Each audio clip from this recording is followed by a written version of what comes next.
Welcome, ladies and gentlemen, to the live episode of the D.H. Thorne and Flesh Priest live call-in show, where we take your calls because the gods sometimes don't. No, just kidding. This show is going to be special. This was kind of your idea, Flesh. So what's the show idea? We're going to get a sound check in a second to make sure we're okay, but I think everything's good. So, I don't know that this was my idea in a non-dualist sense, I guess it was, but tonight's show is about reincarnation. That's Reincarnation. So, yeah, especially tonight, if you have any stories or questions about reincarnation, we'd especially love to hear them tonight. Again and again and again and again. I mean, you know. Never ending. Never ending. And, hey, while we're starting everything up, do you got a bag of chips? No, that was a bag of incense. Oh, okay. That's like the Black Magician's chips. It is. And it was very rude of me to do it right next to my microphone. That must have been horrible. Yeah, I should pay that back in kind. But no, so while we're starting up, hold on, let me everybody snort this. go ahead and sound off in the chat, even just say hello or whatever, so we can say hi right back to you guys. Oh, hell yeah. So yeah, I don't actually think I threw this topic out there. I think this was yours. I threw out No, some it was other definitely ones. yours, because you had said, let's do, I think I had said, maybe we should start covering subjects like this, pick subjects that people make these videos about that we see every so now and then. Like you'll see the SCP stuff and all that kind of good stuff. It's like, well, let's dip into that pond a little bit. Let's do some of the urban myths and stuff from time to time. And I don't know if this quite qualifies as urban myth, but you posted this as a suggestion, so. Okay, If it so sucks, yeah, it's all you. this is kind of like us going light with it. When we, I definitely want to do, for anybody who's familiar with last podcast on the left, I definitely want to do something, a light version of what they do, because I think that would be fun as hell. Just make jokes and discuss a topic to educate everybody and give it from a Black Magician standpoint. Yeah, exactly. Why not? So one of the rules we had was that I wasn't going to research the topic much, and you're gonna catch me like Grandpa, like I was gonna be like the boomer, and you're gonna come at me with the question, or the. I have the facts. You have the facts, and I'm gonna flub it, the whole thing. So let's say hi to everybody first. Who do we got? We have AKA Morningstar, Oh. Ellie, Alcanum, Arachnos, Billy the Crow, Conjure Mama, Damiante, Infernus, Elric. I'm gonna fuck this name up. I've always fucked this name up. Elric, I think it's Reganzi is how he says it. Reganzi. I think he'll correct us. He will. He'll be like, "Damn it, Thorne! I've told you 50 times in private, you fool." I'll be like, "I know." Every time he tells me, and every time it's like, I'm gonna remember that this time, and then it goes right the fuck out, just like how General 7, how I kept pronouncing her name as Genrai until Right. she corrected me. Yeah, call her General. We also General. have Jafar of 524, Jasonius Arcanum, James Eldridge, Jessica McKeary, Jimmy P, Coda Dagaston, these fucking names fucking me up tonight, man. Constantina You know what? Spanitas? Let me see this. Where is this hiding? Participants. Let's see. Yeah, Konstantin Spanitis. Cranky Comics. Krasinski. What's up, Krasinski? Lolan Asin, Lucas Vos, and Star Ruby Corsi. We also have, that is not listed in there, your personal favorite, Johann Josef von Ungelstadt. One of my favorites to say. I get a kick out of saying that. Damiante Infernus, what's up? So you know why we keep reading these names, it occurs to me? Because we are not yet famous and popular enough to be unable to read the names because there's so damn many of them. So everybody in here gets a giant L or an F tonight. You guys failed. You were supposed to bring like 10 people with you tonight. You know why? You know what probably happened? I didn't actually advertise. I keep forgetting to do that. I keep assuming that everybody waits with bated breath for this show. So let me go into the one or two places that people know that I exist, and let me make a post. So you keep them entertained for a minute. Oh, Elric says it's Ragosi. Ragosi. Okay. All right. Okay. That's I will remember that until the next time I forget. Yeah. But yeah, no. Far away Cyrillic shit, man, I think. So however many people that we have watching at a time, not everybody is always commenting. Those are the people we see. True. I love all the people who tune in, but True. the people who are in here having a conversation and everything, they definitely get a special shout out. Spathel. Very spathel. And Constantina, yes, says killed my name. It's hardcore Greek, but Dina for short. Okay, we'll go with Dina. Sorry. Fuck yeah, Arachnos, bring the hostages. You'd think people who do like magic and stuff would be good at names because we're always supposed to be like saying things in Latin and all kinds of weird words, right? That's the joke, right? I mean, we can't even agree on the correct pronunciation of Paimon. True, yeah. Don't get that fight started. And it's King Paimon. King Paimon. Get it right. Paimonono. Paimonon. And let's not even get started on Lovecraftian. Oh, shit. Lovecraft tie-in. I think I've shared this everywhere that people care. You know, what's funny? Like, one person told me, like, oh, I'm in like several of the groups that you use. So whenever you post a video or something, I get like 70 freaking, editions of it pops up. Not to mention it fucking pops up at the Discord and everything now too. Yeah, it's like, hey, have you seen this? I feel like the worst kind of advertisement now, the most obnoxious kind. So you're like fucking whenever Amazon has a new show or whatever, and you see ads about it everywhere and sponsorships. Which, hey, so on the whole thing with YouTube's policy changes and everything, I think we should start practicing for our sponsorship voices. Just, hello, have you tried shitty mobile game that nobody actually likes, but they fucking pay? That brings up this week's sponsor, Raid Shadow. No, I'm just kidding. I don't want to say it. Yeah, so, don't invoke that dark name. Don't invoke that bitch. No. We fuck with demons, but that is just a step too far, sir. That is a new level of hell. So, most of you are aware, and most of you were really awesome today. And you gave me really good comments today because there was a development with YouTube's terms of service. So for those of you who might have missed it, but hi, Necro Nikki, what's up? And Dark One's here, Peaceful Dusk is here. What's up, guys? Vladius Valorius, I like that. Vladius Valorius. I want you in my army, dude. Like that, like you're called General Valorius. I love that. Let's get this dude. You are in charge of poking. Yeah, I fucking love it. Fuck yeah. So I want to bring this up briefly because some of you may not have seen my last video about the subject, although most of you probably have. YouTube just changed their terms of service regarding advertisement, and they're going to be pretty much shoehorning advertisements on every channel now, whether you've signed up for their partnership program, whether you intentionally monetize or not. Speaking of which, Arachno says, this stream is sponsored by Charmin. Get it while supplies last. Word. I mean, we got to have another political discussion soon. I have a feeling this is going to be another big drop in information soon. But yes, no, I definitely remind me to come back to that. I'm just going to give you a little bit of a word of advice.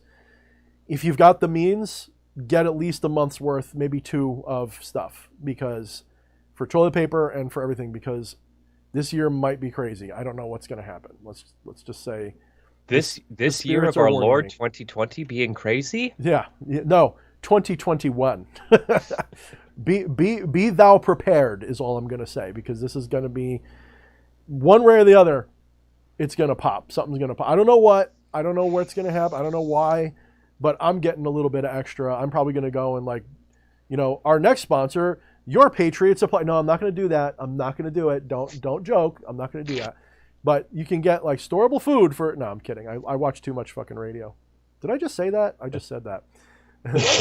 Watch too much radio. Oh, it's one of those nights. It's one of those nights, man. Well, I'm in an unusual chipper mood because I'm kind of over that Rubicon. I'm not really fucking upset anymore. But anyway, yeah. So YouTube just changed their license policy or whatever it is. So they're going to now, from now on, Necronicky's saying they're already out of toilet paper where she is. Oh fuck! I hope y'all prepared. It's coming. Wipe that ass, everybody. Wipe that ass. I'm gonna do another live stream with a pile of toilet paper. That's what I'm gonna have to do.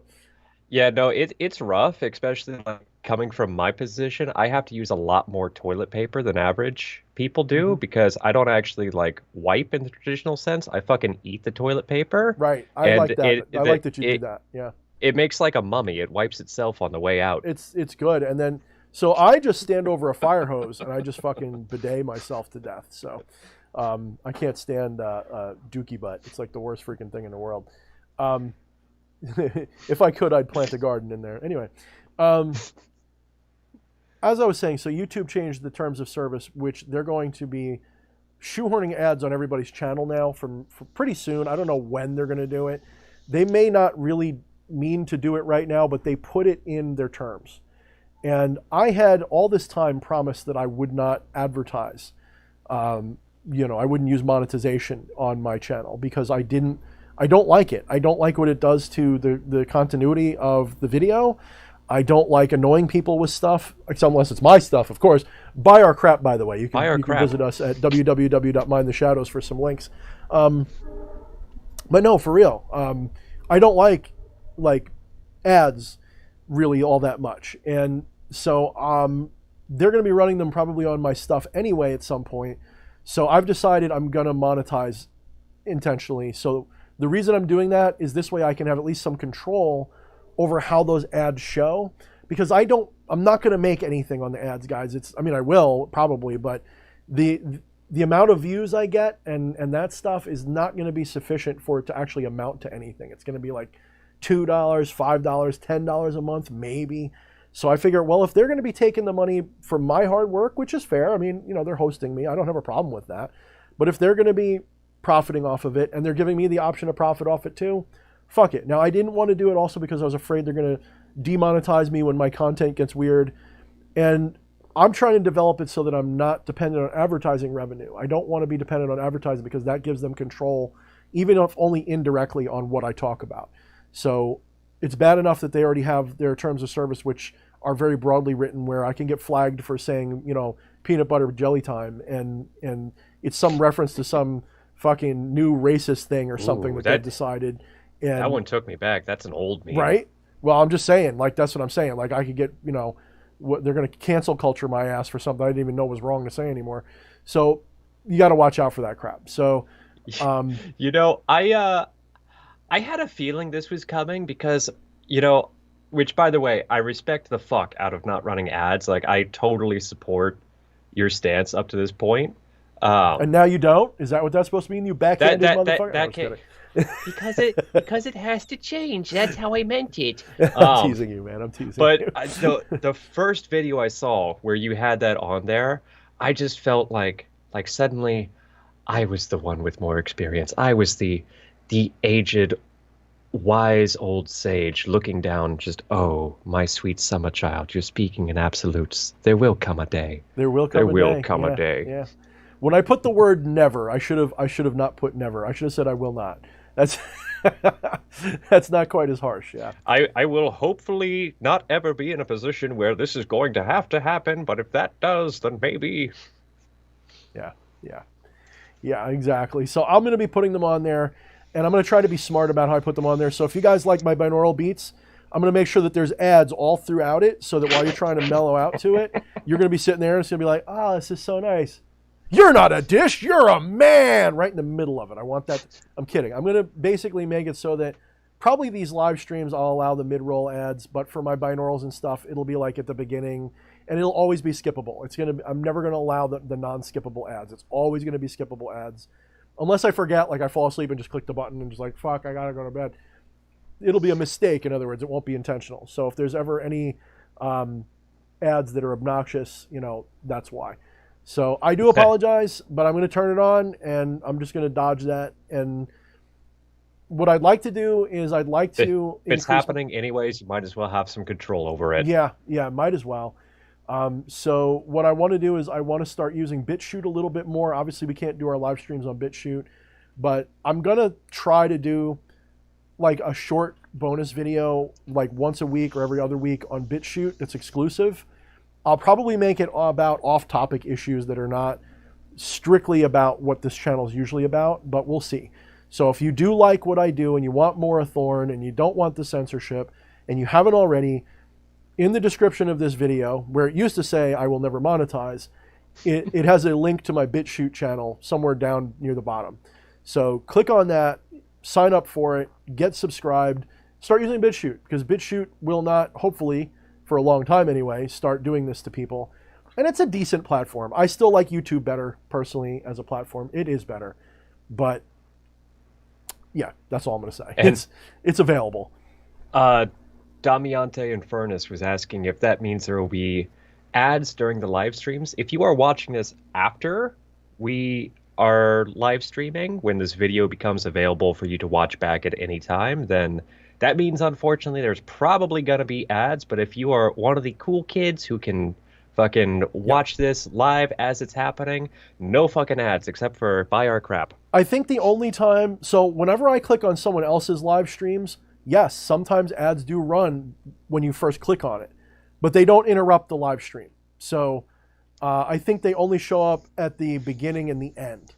Now, when the live stream is processed and up there forever, I think then it will, depending upon what my settings are, it will add them in the middle.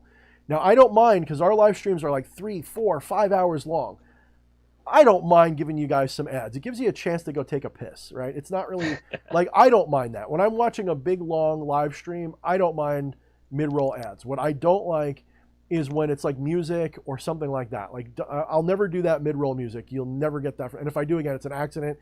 Message me, be like, Thorne, you got mid-roll ads on a song or something. I'll be like, oh, good point. I'll turn it off. So I'm trying to do it the nice way. I don't want to be that guy. I really don't. And my whole philosophy is this. The promise I made was under the old terms. Since they changed the terms, I have to renegotiate what I think is just. So that's what I'm going to be doing. So, and BitChute is the best alternative. You're right, Conjure Mama. You are right. And we got a super chat from Cody Chapman. Didn't actually say anything, just made a donation, so we respect the fuck out of you. Fuck yeah. Thank you, Cody. Thank you so much. And I really appreciate that. That's really nice of you, man. Also, I don't know if Lawrence is listening, but Lawrence, you had ordered all 3 of my books signed. They are all signed and ready to go. I'll be seeing if I can get them out probably by tomorrow or Saturday. So you should be getting them soon. That's from my Etsy store. You can go to Etsy and check that out, guys. But we'll go to the buy my crap part later. I don't want to go to that right now.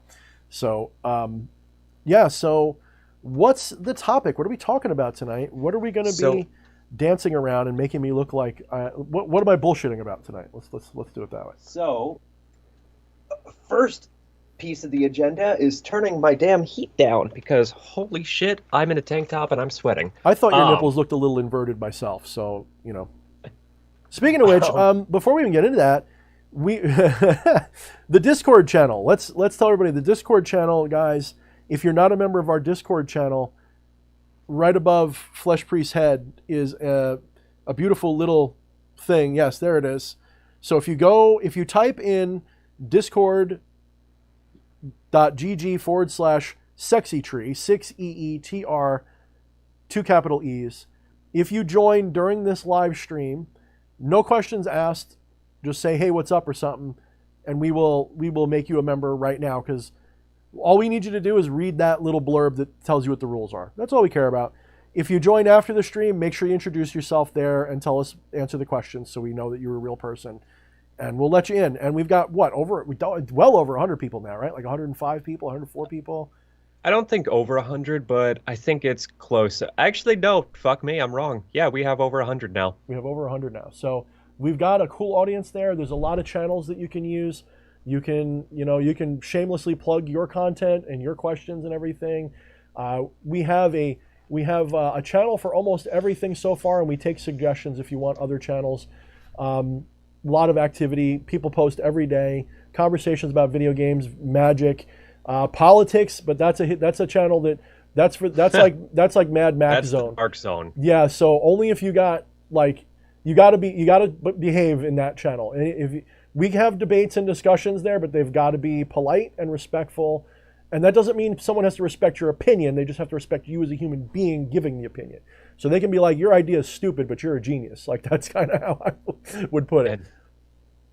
Vladius Valerius says was the super chat. Thank you for the update. I can't wait to get them. Yeah, thank you. And Milton thinks he's a wise ass. Listen to this. Will somebody that doesn't like advertisement, you seem to be advertising that Discord channel a lot and your products and the fact that you're going to have, oh my goodness, get your fucking sandy vagina out of here. Mods! But yeah, so topic for tonight is reincarnation. And this is not something which I have researched very well, so this is not going to be one of those episodes. I didn't. We had two different ideas going into this. You thought it was my idea, and I thought it was your idea. I don't know, but it was an idea, and there was an idea made, and it was something that. Oh, you know what? I think it was Camilla. Was it? Actually. It was. Yeah. We never give her credit for anything. Never. Like, she could give the greatest idea ever.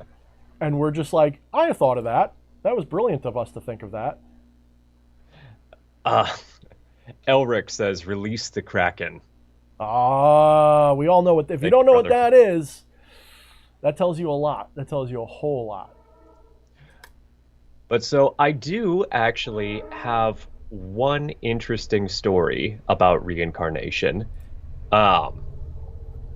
This comes from a way back dark time in the 50s. Okay. It's a case known as the Pollock Twins, and I'm going to be reciting most of this by memory, so take it with a fucking big grain of salt, because I'm probably going to get a bunch of shit wrong, but it is rather interesting.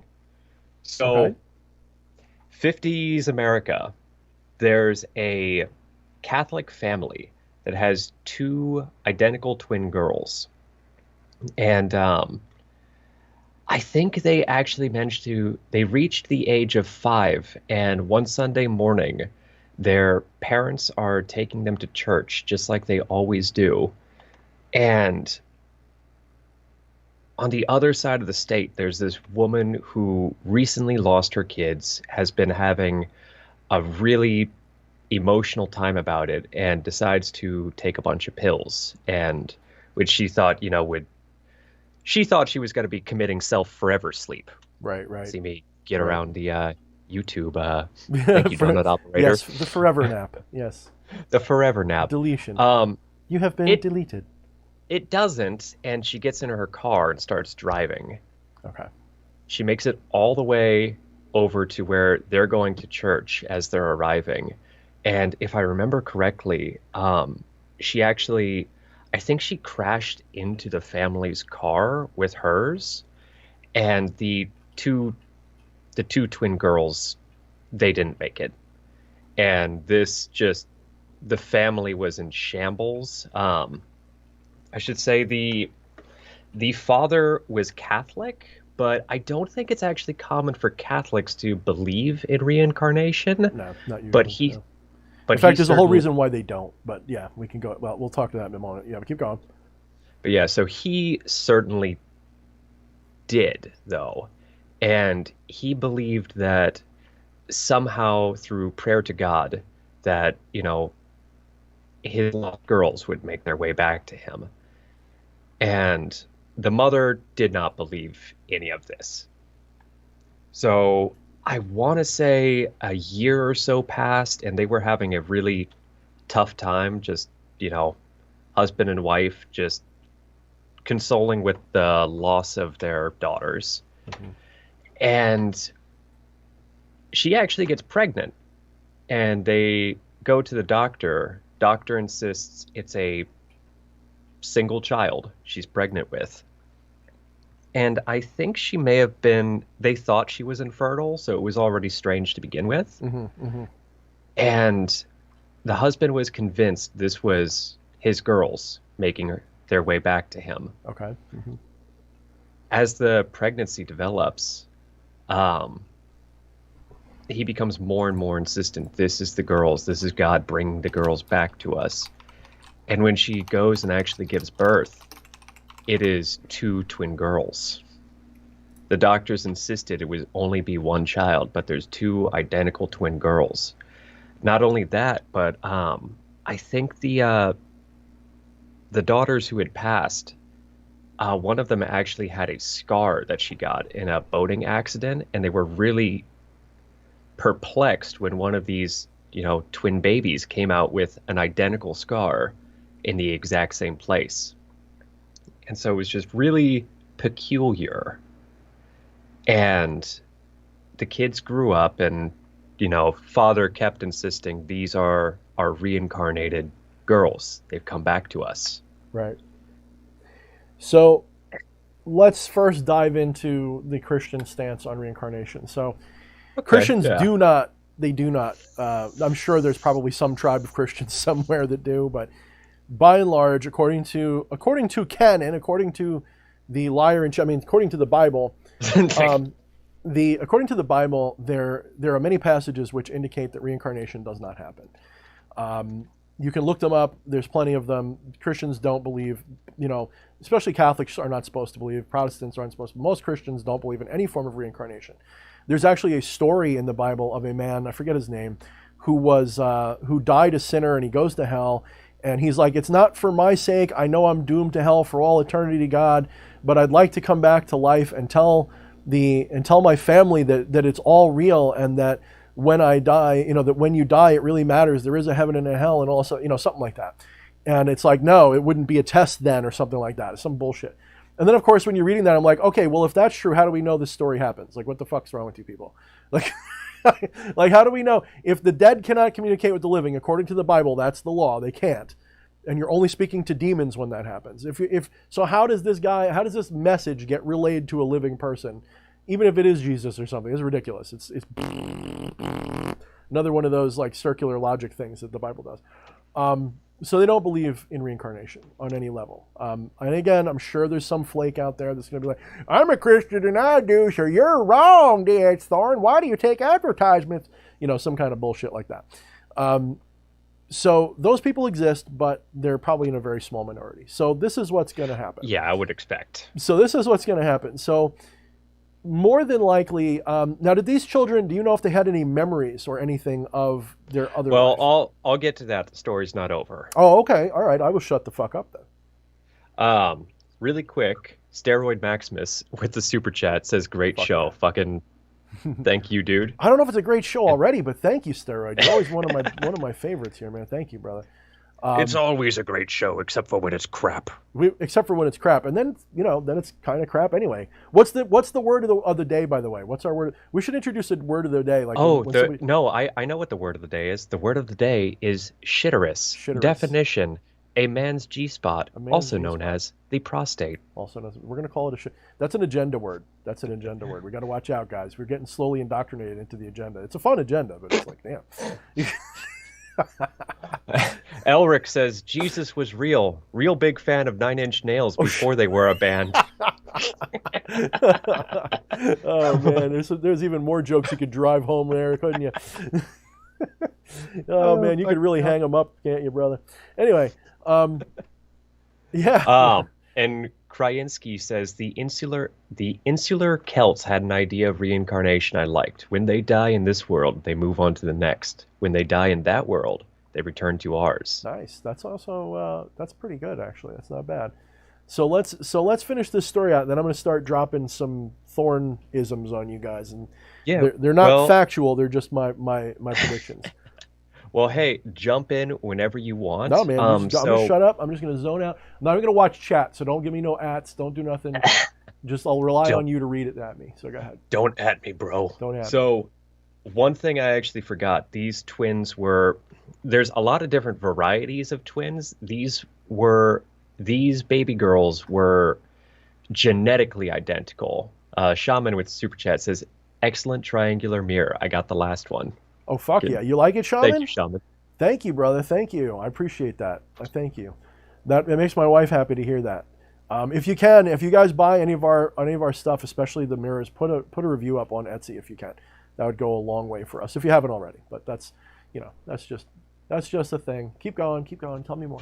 So these two baby girls were not only identical in appearance, but identical genetically, which apparently isn't common. I don't know. I'm not a doctor. If you guys couldn't tell. Well, because there's all different kinds of twins, and you can be twins with somebody and not be identical. It's when you can be maternal, or I think it's maternal twins, fraternal twins, whatever it is. But to be identical twins is a lot rarer. Yes, it does happen, but it's a lot rarer. Well, I think actually you can be identical twins and not be genetically identical too. So this is like a super Saiyan double ultra identical twins. So they were not just identical; they were identical to the ones that came before. Is that what it was? No. They were genetically the same as one another. Okay. Like they, I don't know. Once again, not a doctor, but they had the same fucking DNA coding or whatever. Which I don't know. I'm just reiterating shit I heard. Once again, take it with a grain of salt. Yep. We got another super from Lucas.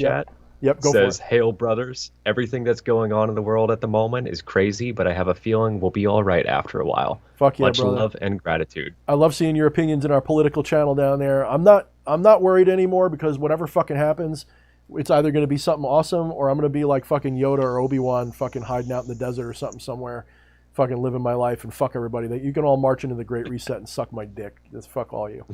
But anyway, so there's a T-shirt. That's a good T-shirt, right?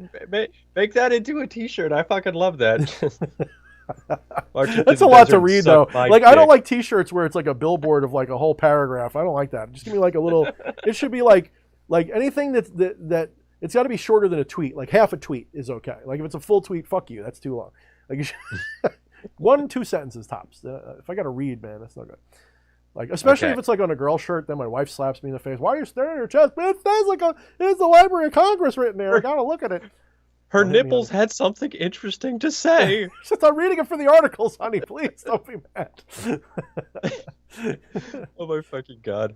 Okay, so appreciate you all. I'm gonna ignore super chats for just a little bit so I can get through this. Okay. So they were genetically identical, which apparently the fact that the original baby girls, only one of them had the scar from the boating accident. Mm-hmm.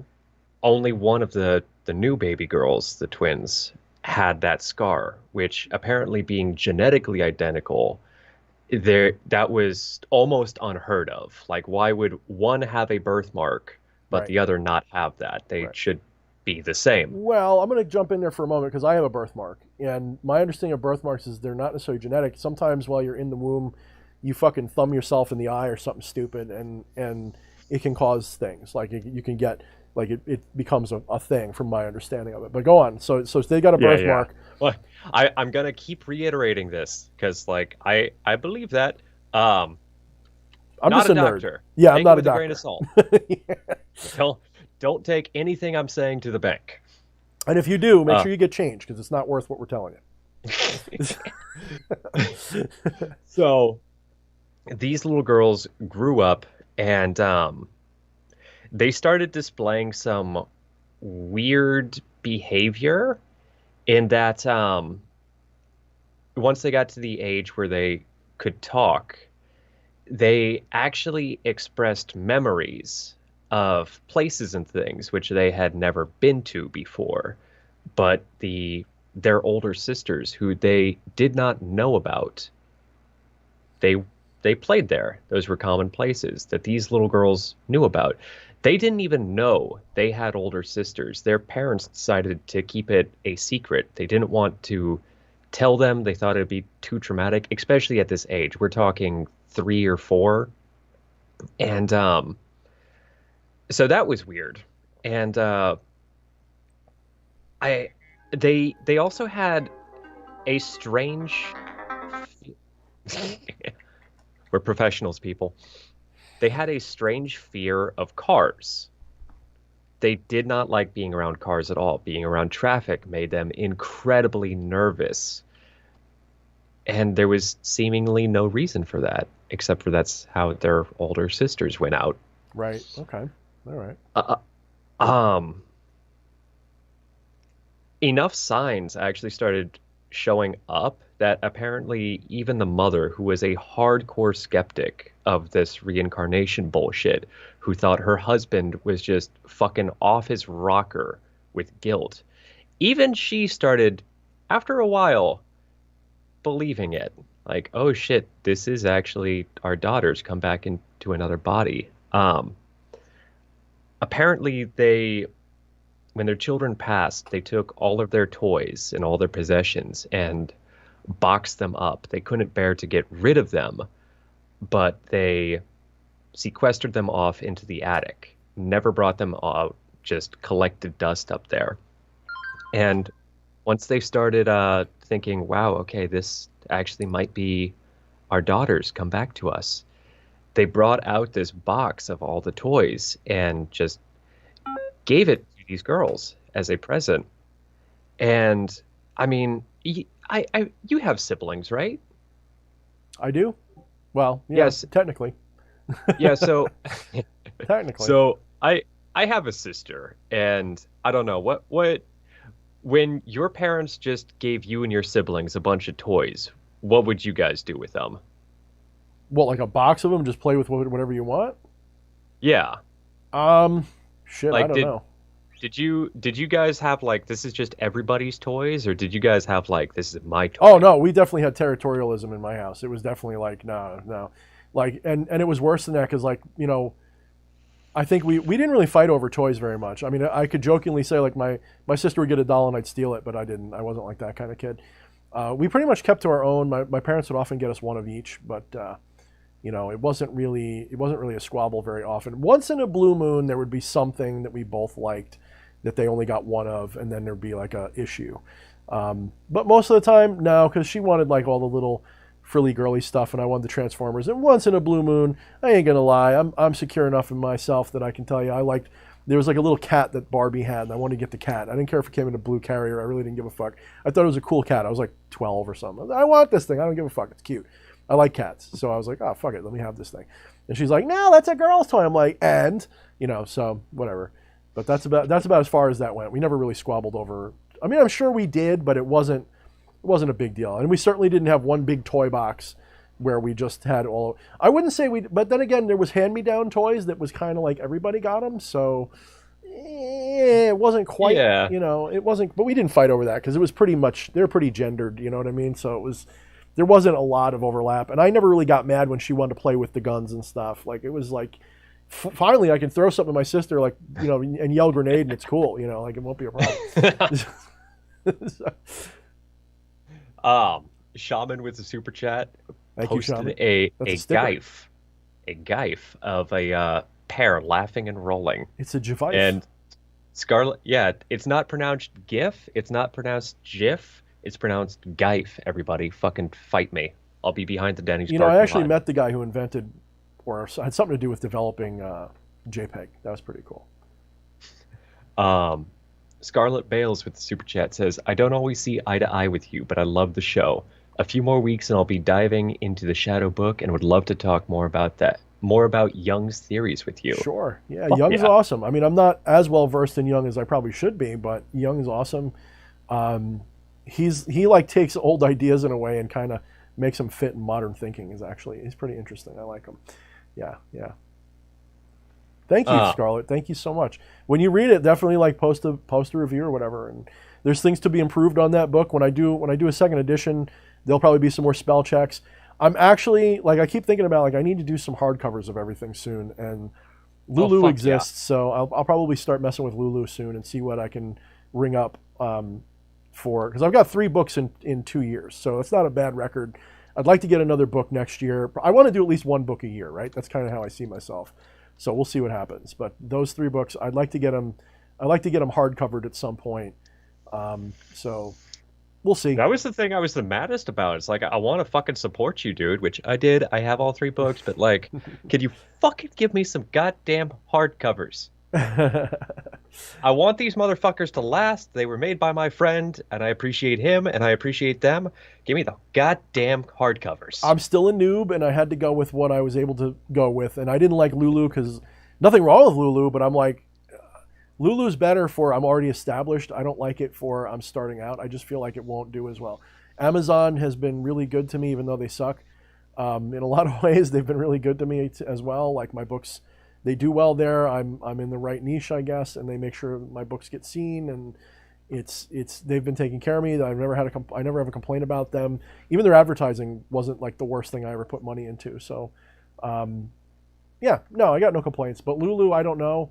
So I wanted to get established in one thing and then start doing it maybe on Lulu next. So I'll start messing with Lulu probably. I don't think I'll have them anywhere near in time for the holidays, which would be, I guess, getting them ready this week. So that's not going to happen. But maybe early in the year, maybe like Q1 of 2021 when I got nothing better to do. So that's a good possibility. Gonna continue to go off on a little bit of a tangent before we get back to the story. I'm definitely feeling that vampiric energy right now. Just I think I triggered a couple people in chat with my pronunciation of Geif. Just let the anger flow through you. Are they getting mad? Anger leads to hatred. Hatred leads to the dark side. Oh, goodness. Do it. I can't. You know what? I'm going to have my dark side in a minute. I'm getting an annoying phone call. Oh, my goodness. You know what? Cover for me for like 1 minute. Okay, I'm covering for you for just 1 minute. Fuck. No, I can hear you. DH, I can hear you. That might actually be the case. We're not professionals. We're doing it live. Hold on. Okay. They cannot hear you. This is gonna be this for everybody watching at home, this is about to be madness for me because you can't hear him, but I can hear him, and I'm gonna try to fill a time. So how is everybody's week going? Did you see that sports ball game? It was quite exciting.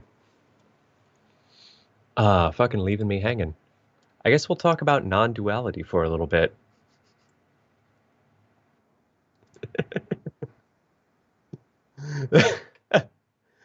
Fucking left me unprepared for this, you motherfucker. Oh, shit. Well, yeah, I'll read the story then. So yeah, I'm gonna finish off the story, and he will catch up when it is time. Oh, hi, Eric. Since you can still hear me too, he says he can hook you up with a good hardcover press or publisher. So says DM him.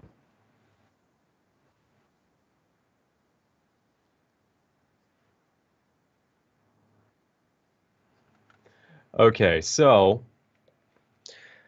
where was I? Right. So DH and I were talking about it.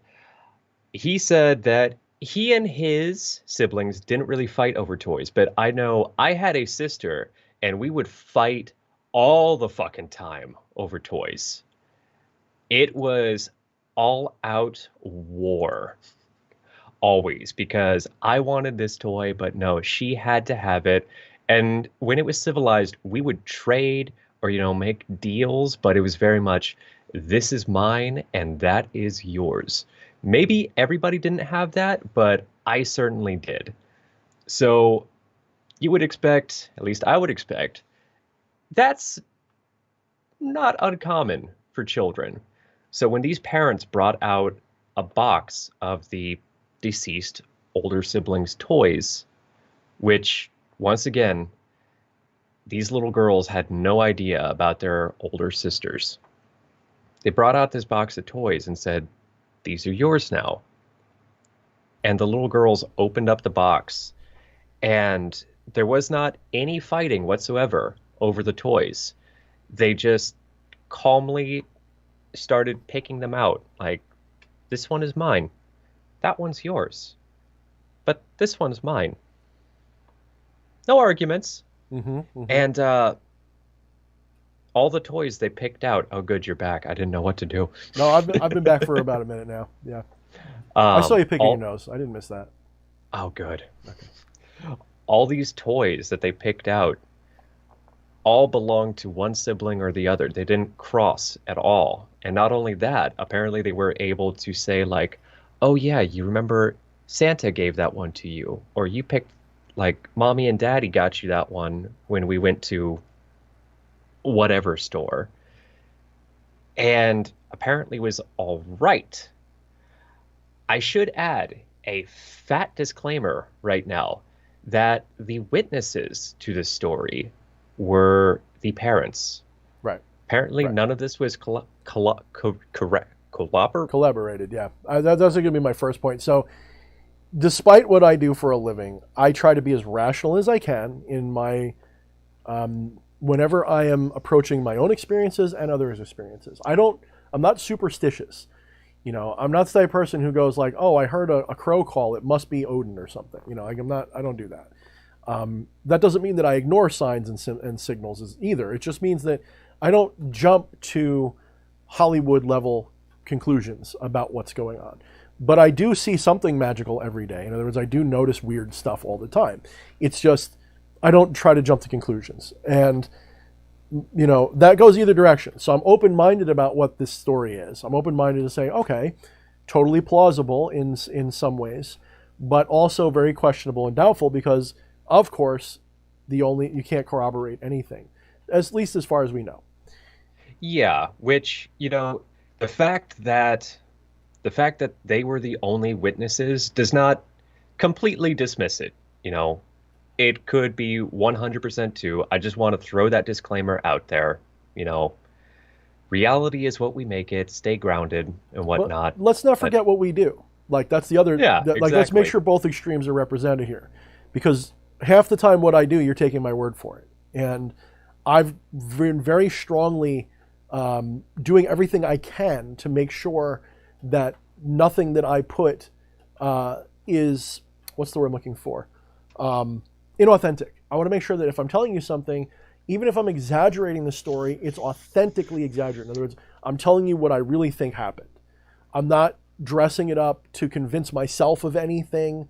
I'm not dressing it up to convince you of anything. This is just my interpretation of events and how I see them. And I feel comfortable doing that because generally when I do that, I'm right. And when I'm wrong, it's a matter of degree, not direction, or it's a matter of extremes. It's, in other words, I got the right idea, but maybe that one detail was wrong, like that kind of thing. Kind of like Alex Jones. He's right about everything, but he gets a lot of details wrong. I don't know who the guy is, but there's a famous alien abductee who, in an interview, said, I think he was asked, you know, how do we know what you're telling us is true? And he responded with, it's not my job to convince you that it's true. I am just saying what happened to me. If you want to believe it. Was that Whitley Strieber? Oh no, that almost sounds like I have no idea. That almost sounds like the guy who worked at like Area 51. Oh, what the fuck was his name? Shit. Yeah, I wish I knew. I listened to the interview once, but honestly, that bit was sampled in a song, and I've listened to that song more than anything, so I cannot remember the guy's name. The quote sticks out to me because I could fucking hear it with that fucking dubstep wobble behind it. Just, what was the name of the song? It was... Oh, fuck. You freaking fail. No, I'm just kidding. Man, I have my shit on shuffle most of the time. I don't know who the fuck I'm Got listening to. Got your brain on shuffle, motherfucker. No, like when fucking EA turned me on to Bauhaus, and apparently I'd already been listening to them. Dude, I'm still not living that one down. I'm like, oh yeah, that was Gary Newman. Dumbass. What a dumbass I am. Everything is Gary Newman. Oh, yeah, I know. Gary Newman's got my soul. I love him. I would definitely have him hang out with us. No, like for real. Gary Newman, Bob if you're Lazar. watching, I think it might be Bob Lazar. Someone's saying Bob Lazar. That's who I was thinking of. It might be Bob Lazar. That sounds right. It might be Bob Lazar. That sounds right. Okay. But so yeah, that disclaimer out of the way. They were the only ones to report any of this. They did have a lot of. I swear I'm only remembering half of it. I wish I could remember more, but they are the Pollock Twins. If you're interested at all in this story, go look it up. All right, and hold on, last little bits.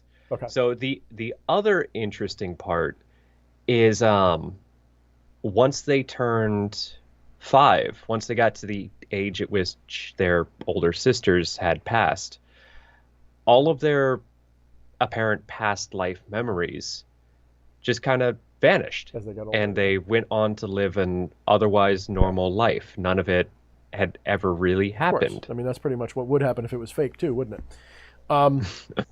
So again, you hear what I just said. So now one of the things that I'm good at is rationalizing why I think magic and spirituality is real in a world of reason, right?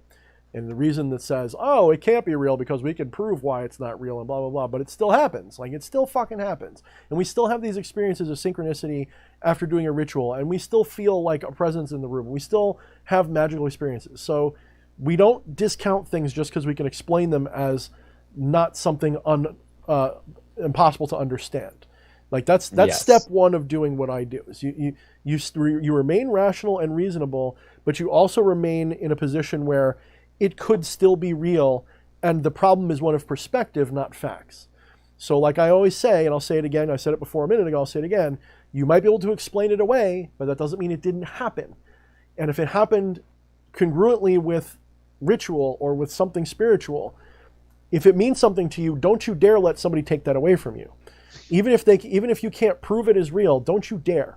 That's a Jungian thing. If you're getting synchronistic messages from the universe, whether that be magical manifestation, spirit manifestation, whatever, I call that a synchronicity, because if you can explain it as a natural consequence of natural law, then a scientist will say, well, that's just coincidence. Like if I say, King Paimon, are you here? And this thing sparks and goes out or something. There might be a rational reason for it. Maybe there's something in the wick that put it out. I don't fucking know.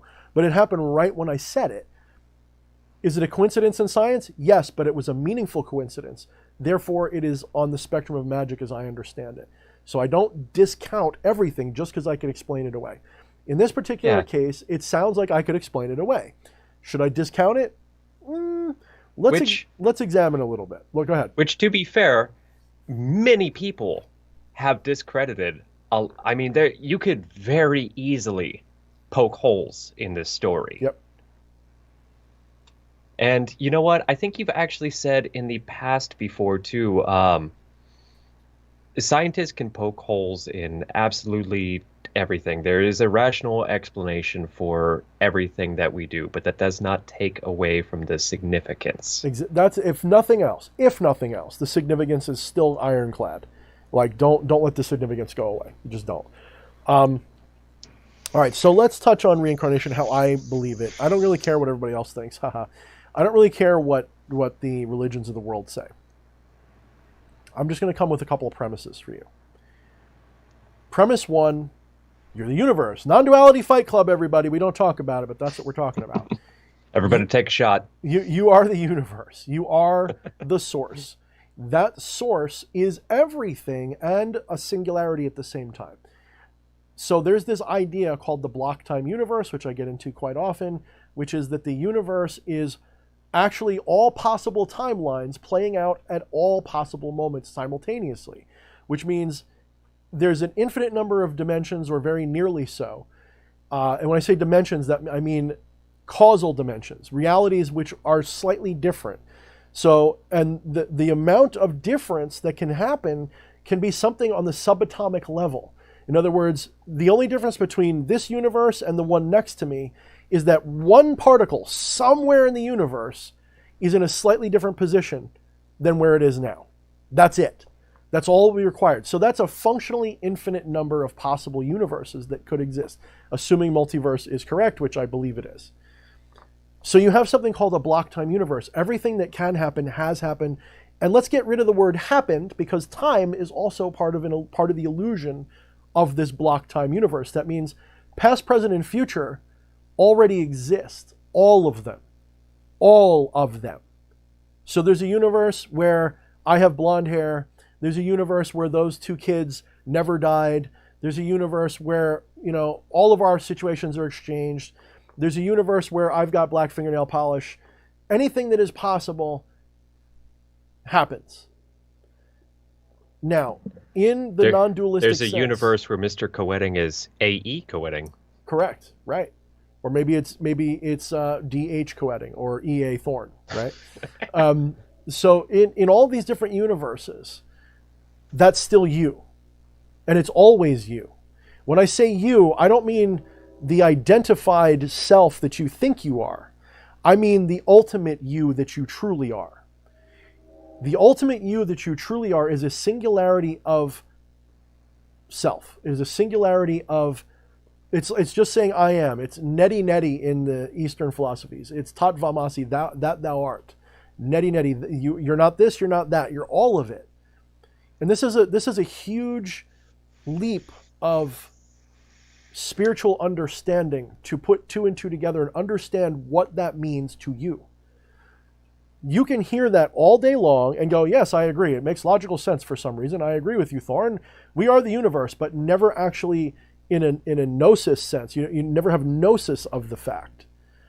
Having knowledge of a fact is not the same thing as having gnosis of a fact. I know the words are often interchangeable, but in the traditional sense, the word gnosis means something way more than just intellectual knowledge, academic knowledge.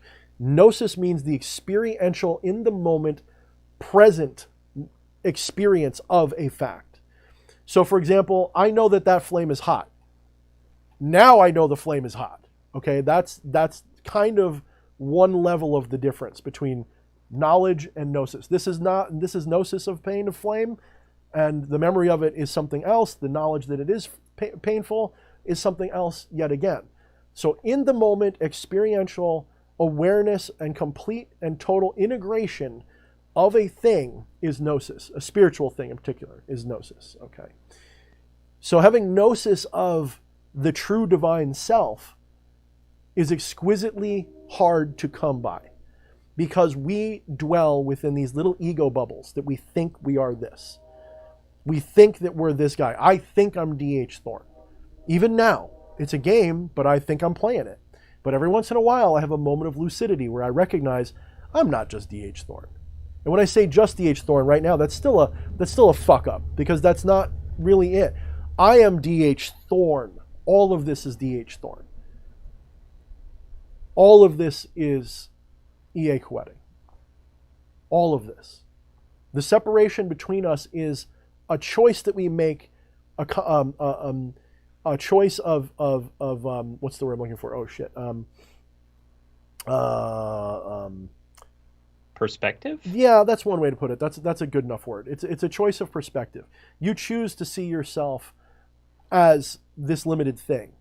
But if I were again to tell you that every molecule in your body that is in there right now was somewhere else not even that long ago, like 10, 15 years tops, pretty much every molecule and atom in your body has been replaced. So I think it's 7 years. 7 for some, 15 for others, and your teeth last forever, something like that.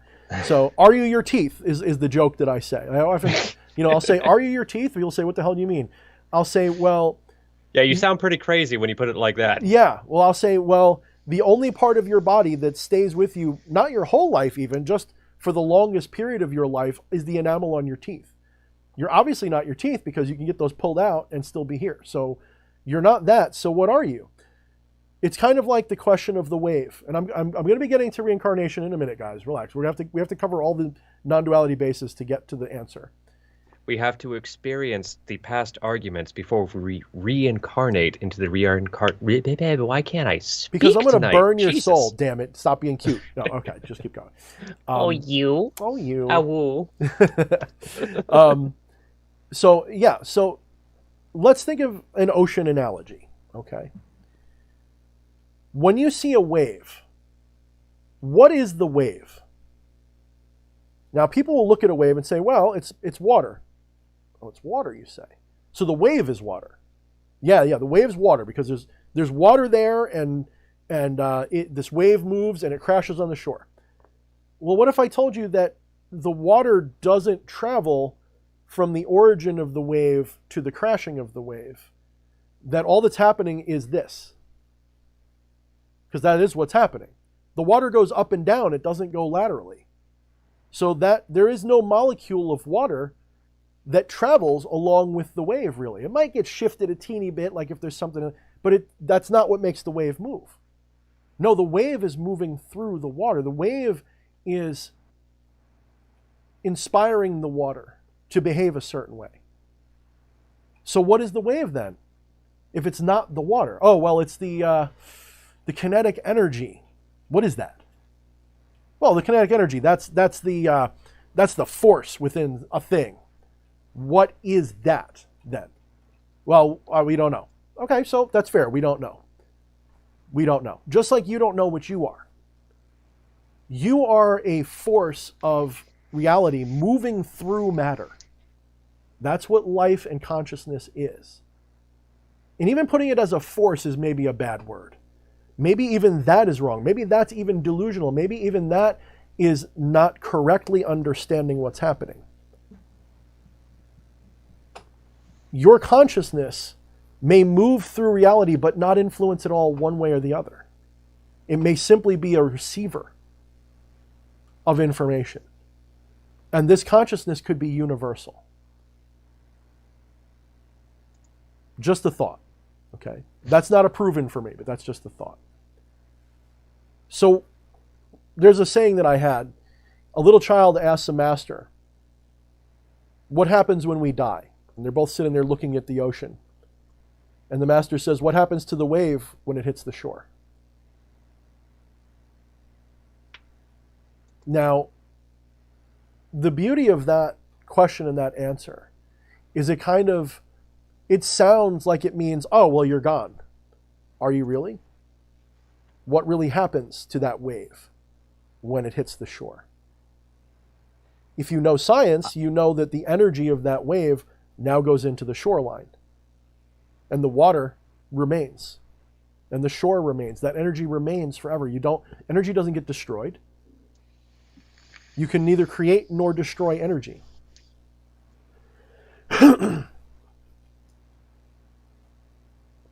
So, what does it mean to die?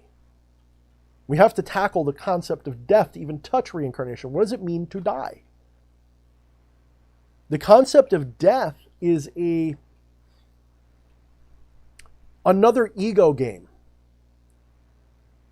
Because I can prove to you, and I've done this before on the show, I think I can prove. You've died 1,000,000 billion times since the day you were supposedly born. Already.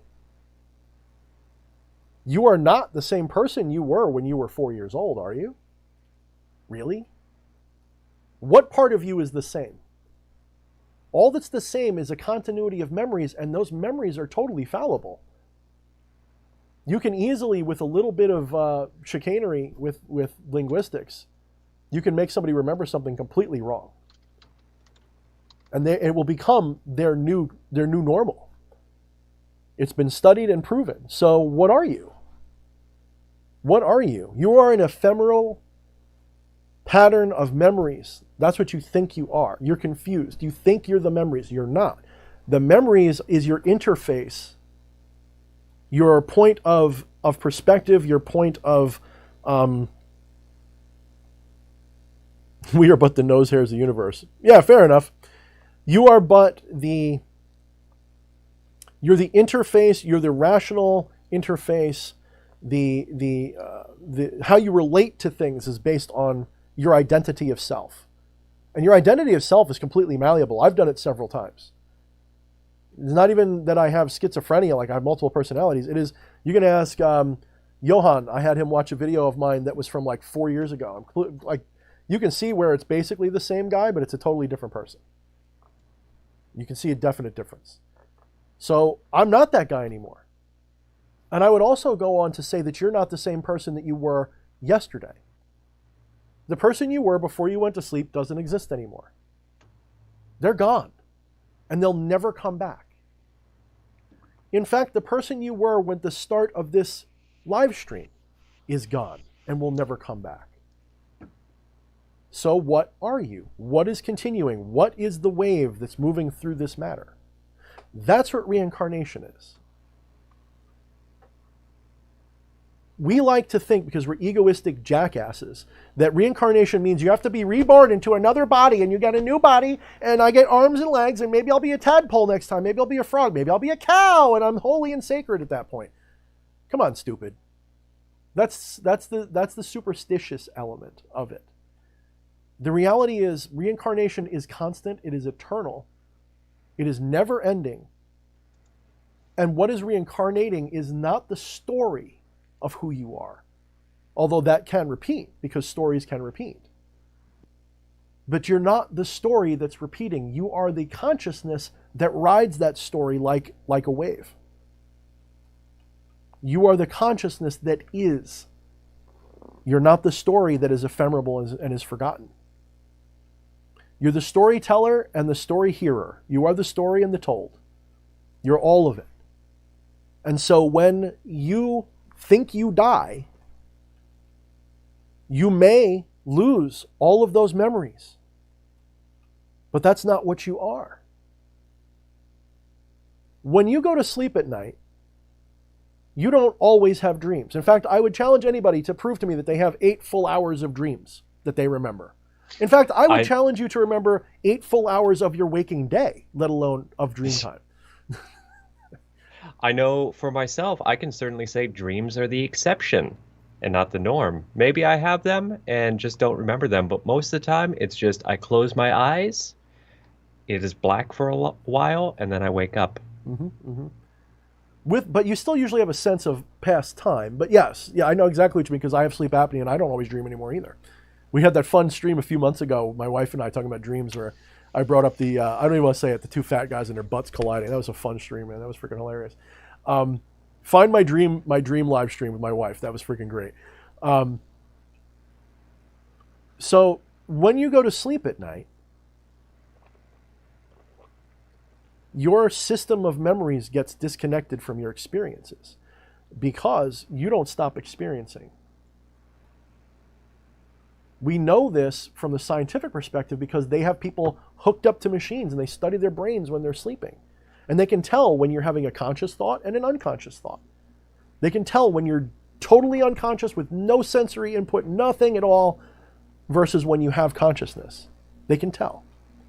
And when they recognize consciousness, they don't even know what that is. All they know is that they say when the wiggles on the screen do this, that means you're conscious. But they don't know what consciousness itself is, just like they don't know what kinetic energy itself is. They know how it manifests in the material world, but they don't know what it is that is manifesting. Consciousness is like a radio signal that your brain tunes into. It's not generated here, at least not fully. If it generates anything, it generates maybe like like I think all transmitters need to also receive and vice versa so they can communicate, the good ones anyway. Like on your phone has to be able to give and receive signals. It can't just do one. So you're almost like a cell phone. So the signals it's giving, it's more like there's some communication going on, but you're not the signals in here. You're the consciousness that is in the totality of the universe. And you're riding this machine as an avatar. And when this machine breaks down, the signal is still there. So your whole idea of death and life and all of that is really a matter of context. You're always alive and you're always dead. When you go to sleep at night and you don't have memories, would you say that suddenly you're dead because you don't have memories? No, of course not. At least not in the normal sense that we use the term, right? Did you die last night, Desmond? Do you think you're dead? Let's not talk about that. Just pretend like I'm not here. You're a ghost? Are you practicing necrophilia on yourself when you went to the bathroom before?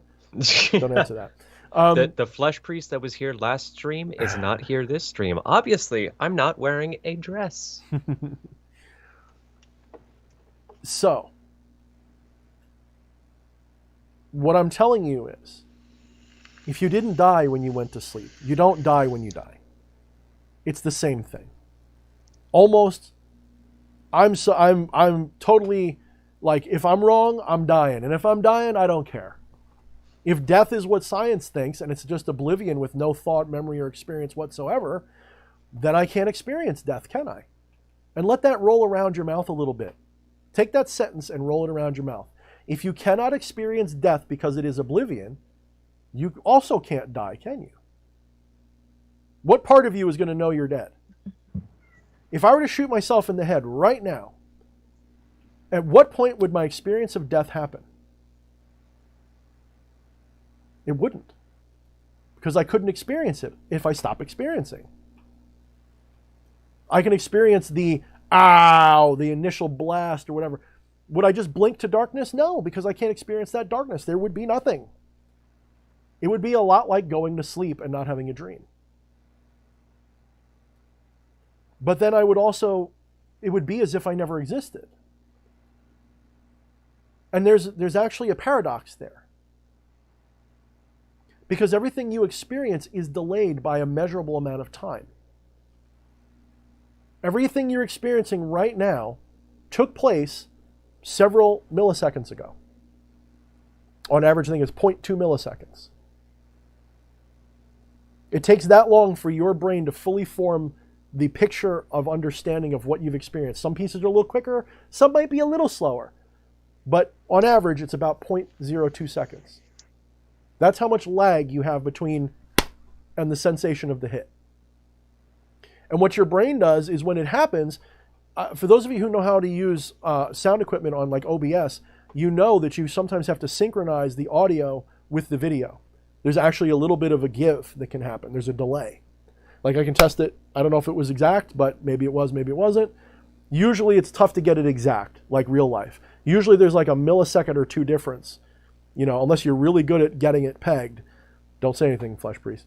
Unless you're really good at getting it pegged, it can be really hard to get the visual and the sound to match exactly on a computer even. But your brain, what it does is it predicts. It says, I know when these hands come together, it's going to feel this way and sound this way, and your consciousness will pretty much invent that feeling and sound even in advance of it actually happening. So that when it does happen, it doesn't feel like it's delayed that far. And you can test this because there's a little video that you can find where it's just dots lighting up in a circle. Desmond, I think you remembered it last time what it was called. But it's this little test where they light up in a circle and they'll look like they're just spinning like this and going around and around and around and around. But then at some point, instead of continuing, it will stop and go the other way. And you will see a phantom dot. And that dot does not exist. It does not light up. Your brain puts it there for you, predictively, because it's so far behind in the actual experience. So let me bring you back to the gunshot to the head moment.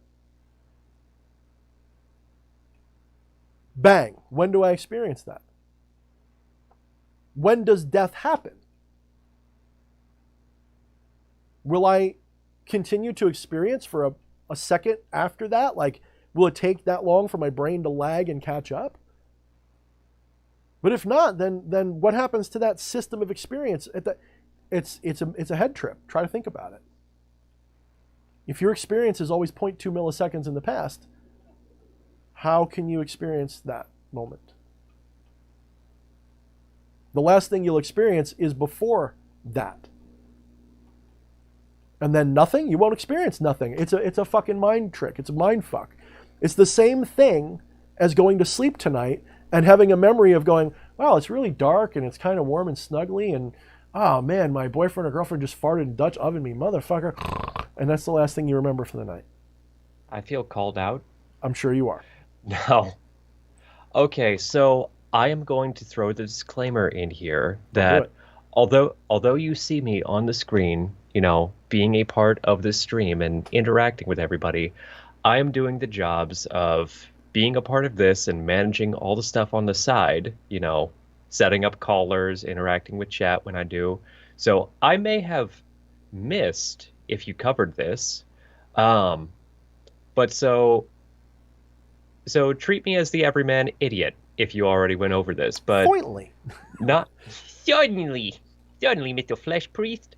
Also, a quick throwback to what we were talking about earlier with multiverse, just multiple universes where there's just one slight difference. People were talking about where there's a universe where maybe, the flesh Thorne exists, or the DH priest. Well, I got a flesh Thorne, but I'm not about to show it. I mean, That's along the lines of what I said. I put the D back in DH, baby. Oh, yeah. Oh, yeah. So, in a non-dualist sense, where we are everybody, we are all things.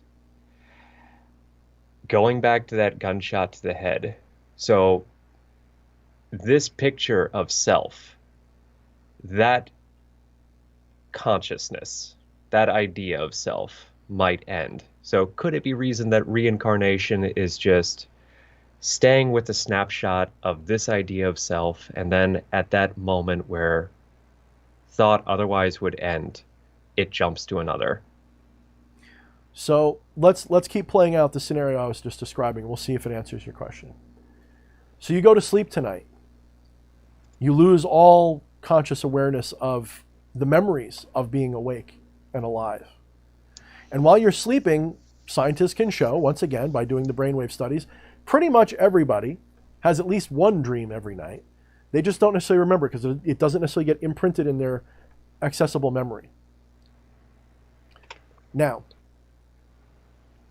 just because you can't consciously recollect something doesn't mean it doesn't influence you for the rest of your life. Case in point are people who have like traumatic experiences and block out the memory.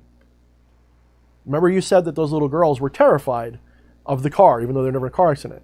Very similarly, someone who's had a car accident will sometimes forget the car accident. In fact, there'll be a couple of seconds of black in their memory. They don't remember anything. They just remember everything up to it and then hitting. But people that saw it will say, no, you got out of the car and walked around and picked your arm up and said, could you sew this back on? That's like, it was pretty fucking cool.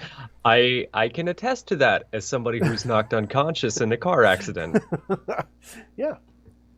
Were you conscious at that time? Yes, you were. So so did that not happen? Of course it happened. I got the scars to prove it. So right. So of course it happened. So you can have experiences consciously and not remember them. This happens all the time. Again, it happens right now. In fact, you're experiencing everything in the room right now, and you're not going to remember a lick of it. You're going to remember that I said Dutch oven a minute ago. That's about it. You're not going to remember all this other shit that's happening. I'm not going to remember all the little smoke swirling. I'm not going to remember what my hand looked like on my little screen over here. I'm not going to remember all the little details. None of that's going to be remembered. None of it. Just the little fragments are going to be remembered. Just some key details. Because memory is not a tape recorder. It's a memetic thing. It goes by, it's a memnonic thing. It goes by associations. It's a really weird system, actually. So, you go to sleep tonight. You don't have any memories of the night. You wake up the next day. The things you dreamed about, while you don't consciously remember them, can influence you during the day. Just like when you were a little kid and something bad happened to you. Like, for example, for me, I can give a good story. I stepped on a hornet's nest when I was a little kid. I was like maybe 3 or 4 years old. I stepped on a hornet's nest and like millions of fucking hornets came out and I was their fucking, oh man, what would you call that in like an orgy? I was like I was the new guy. I mean, they were ramming their asses into me and I was just like, they were going in my mouth, crawling down my throat, stinging me inside and out. Hundreds and hundreds and hundreds of black little fucking... Ooh, there's got to be some Rule 34 about that one, everybody. I bet there is. My mom sees it, comes running out, grabs me, runs in the house, and I'm like in a coma on the couch, like, I'm gonna die. I was only like 3 or 4 years old. I don't remember any of it. I remember it, but I don't remember any of what it felt like. I don't remember most of what it looked like. All I remember right now is that I was trying to get something, I don't even remember what, but I went behind a bush, and I must have disturbed the bush or stepped on it. I heard a crunch. Next thing I know, I just knew I was terrified. I didn't know why. Like, in other words, my memories, I don't know why I was scared, but I just know that I knew something went horribly wrong. I remembered hearing about a bee's nest, and I suddenly had terror in my heart. I don't remember a single bee sting. I don't remember a single iota of discomfort. I remember standing there screaming. I remember getting grabbed, picked up, carried. I remember seeing my mom swat bees. And I remember being on the couch, just like looking at the ceiling, thinking I'm going to die. And everyone's going to be so mad at me because I forgot that I stepped on the beehive. Guess what, though? For the rest of my life, I avoid those beehives. I know how to, I'm not scared of them. Actually, that's the funny thing is, like, I'm like, people are like, oh, there's a bee's nest. I'll take care of it. No problem. But it's like... You've lived past your fears. I've lived past my fears, but that influenced me for the rest of my life, guaranteed. So, I want to cut in really quick. Because I'm getting to the reincarnation part, but keep going. So, on the reincarnation part, I do actually have a caller lined up who does want to continue the conversation about reincarnation. I don't know if you want to finish your thought or jump in and finish it with them, but that's something there and available. Let me finish my thought because I was getting around to the point. So you don't have active memories of a lot of things, but they still influence you for the rest of your life. Well, the same thing could apply to who you were before this experience of life. When you were born, you don't have any memory of what it was like to be up your mom's pussy, right? No memory of that at all. You don't have any memory of... No, that came after I was born. Right. Well, literally. So you you don't have any memory of any of that stuff.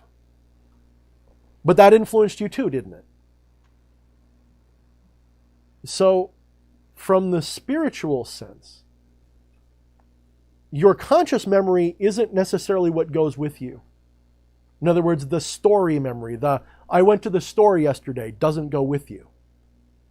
Because that's a material memory. The spiritual memory, though, is the lesson of going to the store. When I say lesson, I don't mean like you're in school lesson. I mean the meaning of going to the store, the deeper meaning of whatever that event was. So that beehive incident will probably go with me to the next life. The time I beat up Billy Bob in the 3rd grade, probably going to go with me to my next life. But I won't remember actively that experience, most likely. Now, there's one last caveat to this. Right now, I am describing this with the understanding of time. And I've already told you that time is an illusion. It is not real. You experience time. I'm not going to sit here and say you don't have an experience of time, because that would be wrong. We all have a subjective experience of time. But time is not a natural phenomenon at all. It does not exist. I'm certain of it. You experience causality and linearity to your experiences, but that is not, time is not a wave. It's not an energy. There is no time particle. There's no timocron. There's none of this shit. Time is an experiential property that happens because your consciousness moves like a wave through the ocean. Now, someone's going to be a smartass to say, well, the wave's moving, so therefore it has time. Again, problem of linguistics.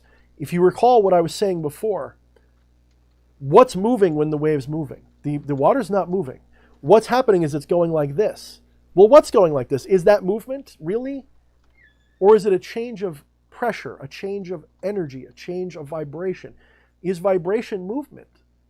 It moves things, but vibration itself is not movement. Vibration manifests movement. Life doesn't move things. Life manifests in movement.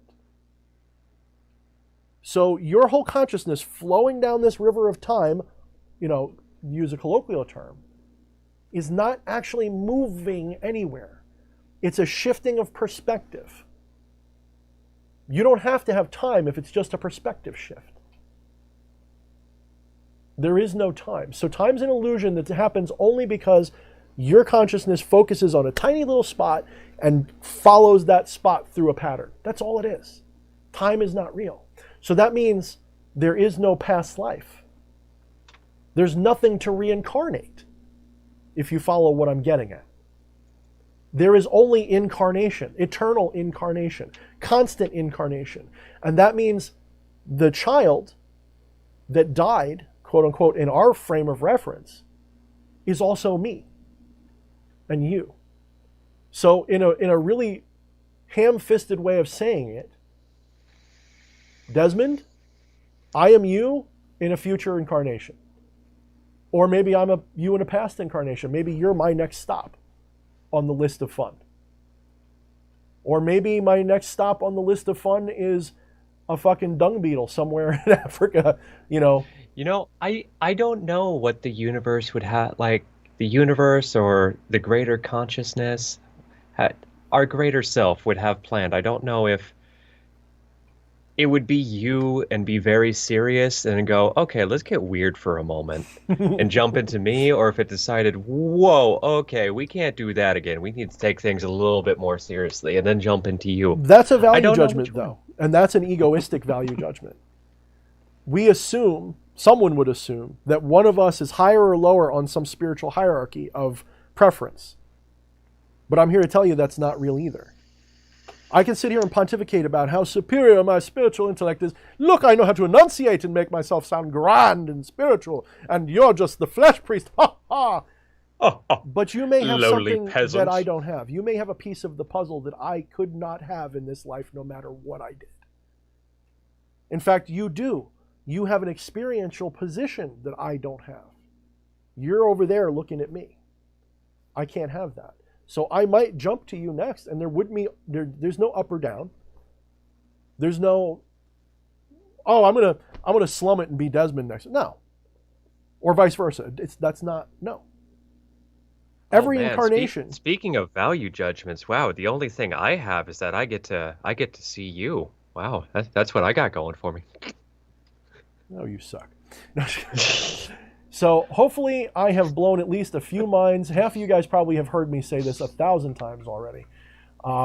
So what do you think of my pontification and going around the mulberry bush to catch that weasel of reincarnation? Did I answer the question, or is there still more? Give him a second to answer. Well, I mean you too. You're my resident listener.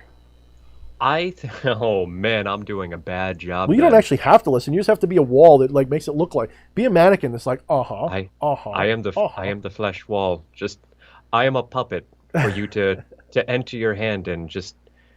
Yes, that makes sense, Mr. DH. Yeah, no. I think that answered everything and more. All right, cool. I'm kind of like. I kind of wish we did bring in a caller before this because, I don't know what else there is to talk about now. Well, we can keep talking about it. We can go back. I just want to make sure, because I want to finish. Let's do aliens now. Oh, fuck you. No, bring him in. I think I know who it is. Do I have to mute the video? They have been on before, but you did not share their video.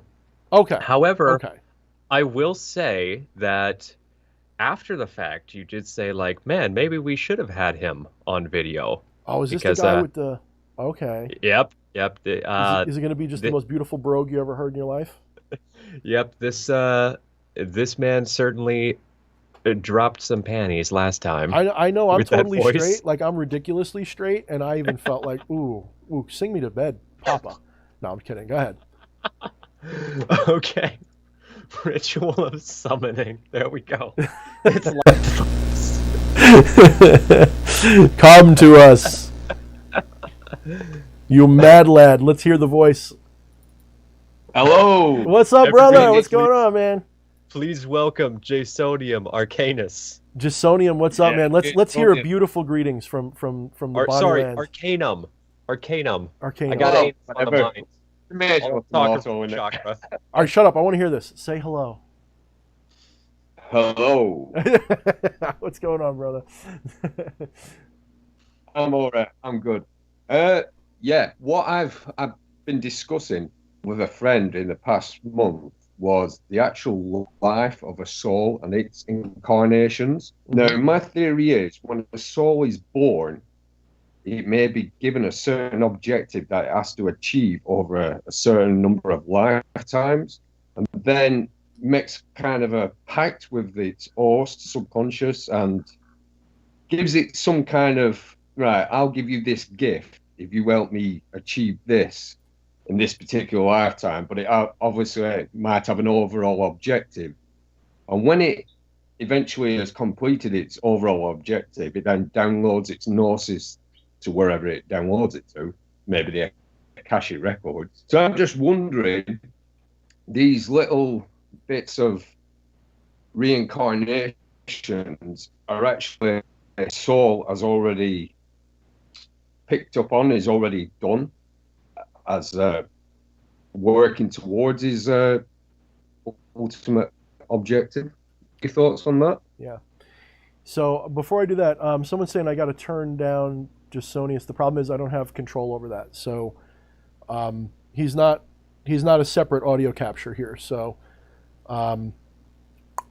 he's playing. Okay. He's playing through whatever. It sounds all right on my end, but I saw somebody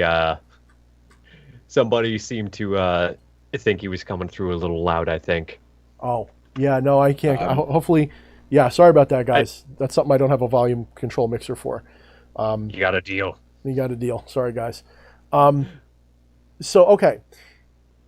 So there are a lot of different theories about us as beings.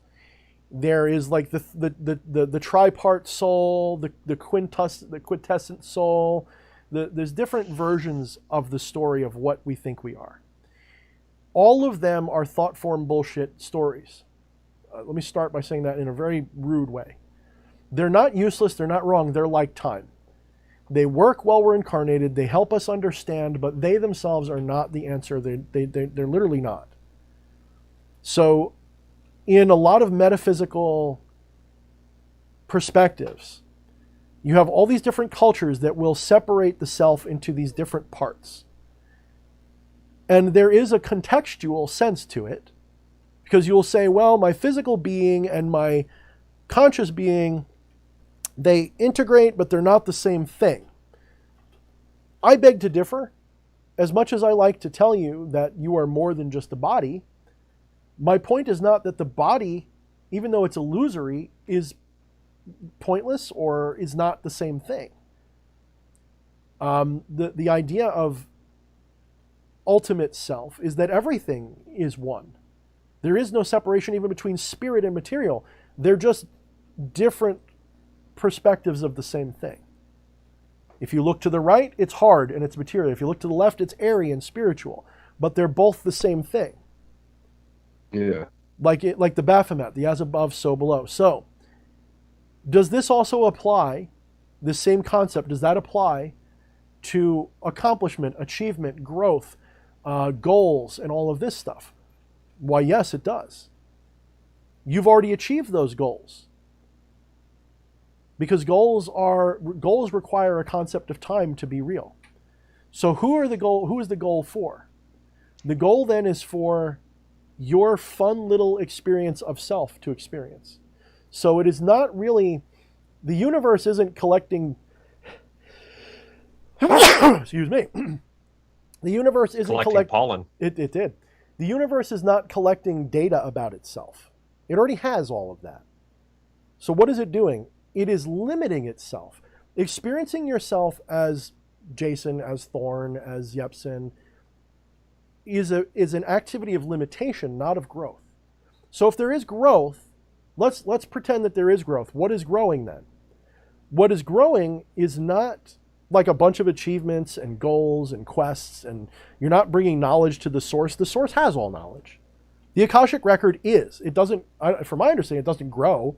It just is. It is the block time universe. It's the metaphysical concept of a block time universe. But it's just talked about in a spiritual way.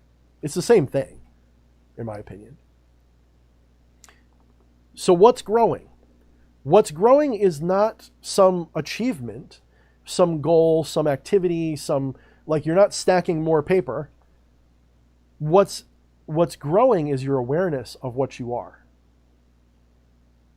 As you become more and more aware of what you are, you get closer and closer to source consciousness. So it's like when people start talking about deja vu, Mm-hmm. you know, when people have said, "Oh, he doesn't like water," yet he's you know, is that come from a past incarnation of drowning? You know, things like Mm-hmm. this. It's like, how does that person know he doesn't like water, even though he may bath daily, or you know, things like thought-provoking things. Where how does my soul know what I need to do in order to achieve it before? So all of these things that you're doing, all of these experiences, lead to two things: less attachment and higher awareness. So learning an attachment means that you're going to learn a non-attachment later. So in other words, being afraid of water is an attachment. You're afraid of water. That's an attachment. So in some life, you're going to recognize that that's stupid and abandon that. But you also want to experience the abandonment of attachment. That's part of the toy too.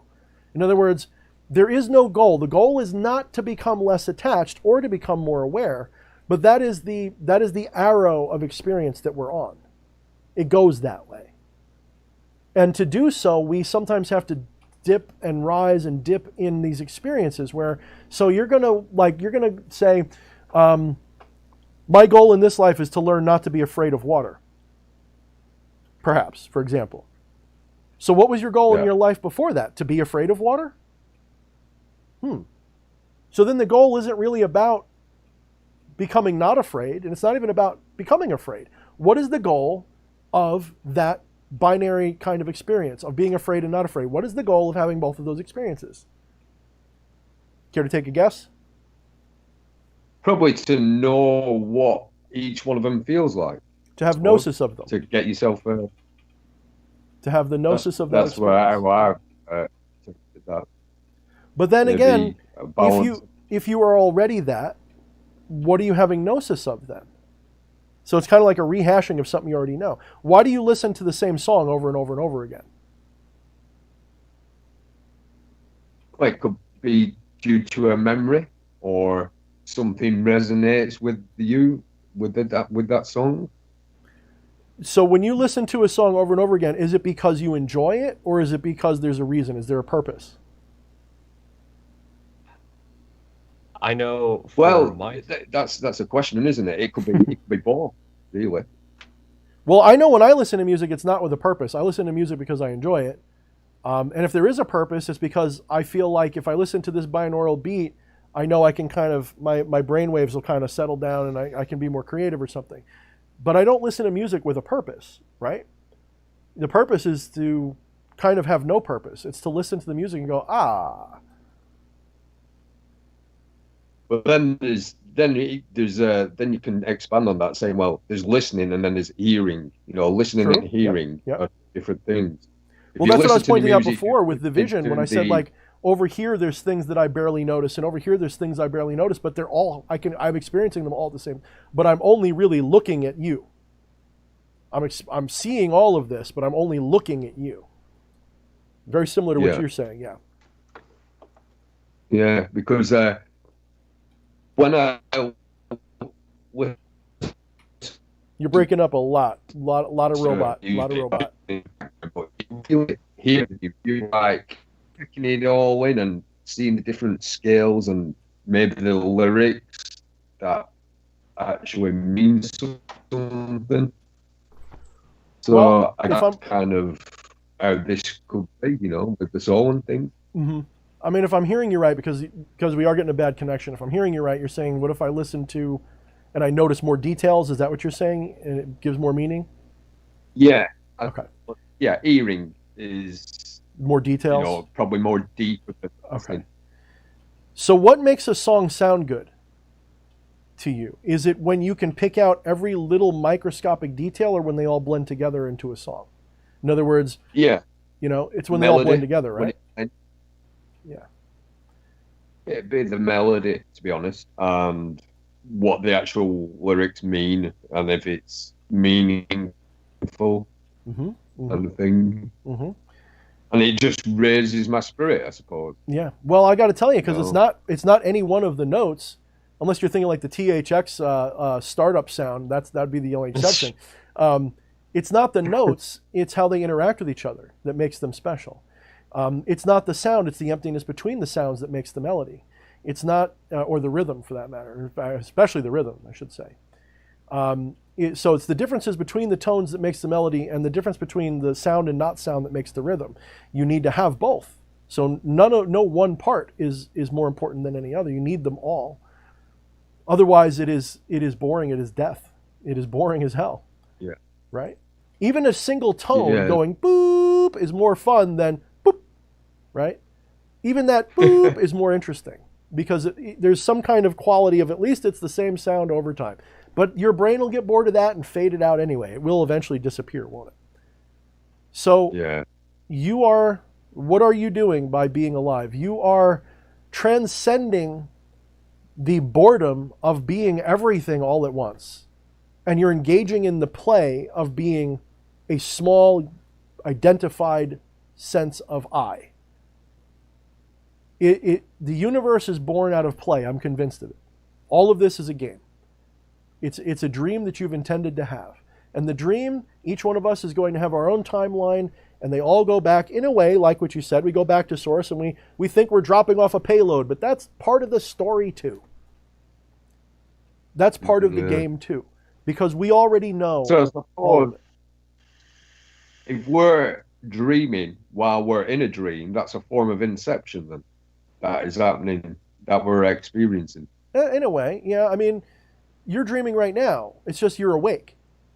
There's no functional difference between a sleeping dream and a waking dream except for where the source of the signal is.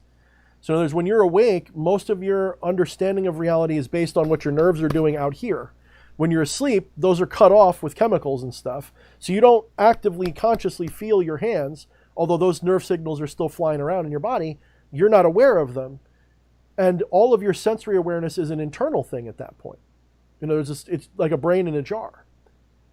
So when you're asleep, there's no difference except for what your inputs are like. It's kind of like if I hook my phone up to my computer with a cord, with a USB cord, I can access the memory on both of these with potentially either one. If I got the right thing on my phone, I can even go into my computer and access files on my computer. So it's a two-way interface. But if I disconnect it, well, they both still have the same thing on them, but they no longer have the connection between them. So you'd be almost like, when you're awake, you're like plugged into the computer, or maybe the other way around, however you want to put it. When you're asleep, you're not plugged in. Or think like your keyboard. If you unplug your keyboard, that's probably even a better analogy. If I unplug my keyboard, my computer doesn't stop working. I just can't interact with it anymore.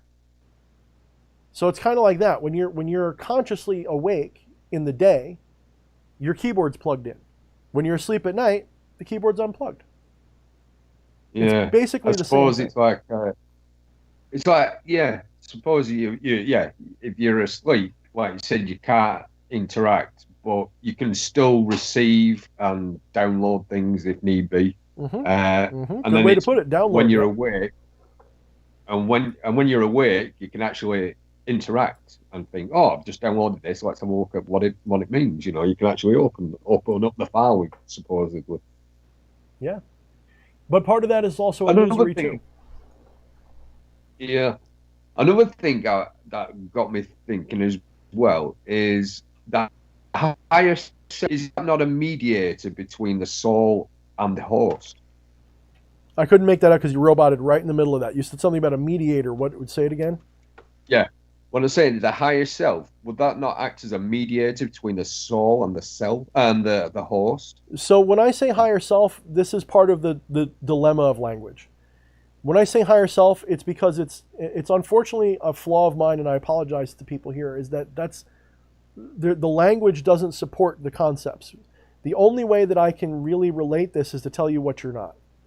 The only thing I can get you to spark the connection is to give you this big picture, beautiful image of what it is, and then say you're not any of this, and you're everything. It's a mind fuck.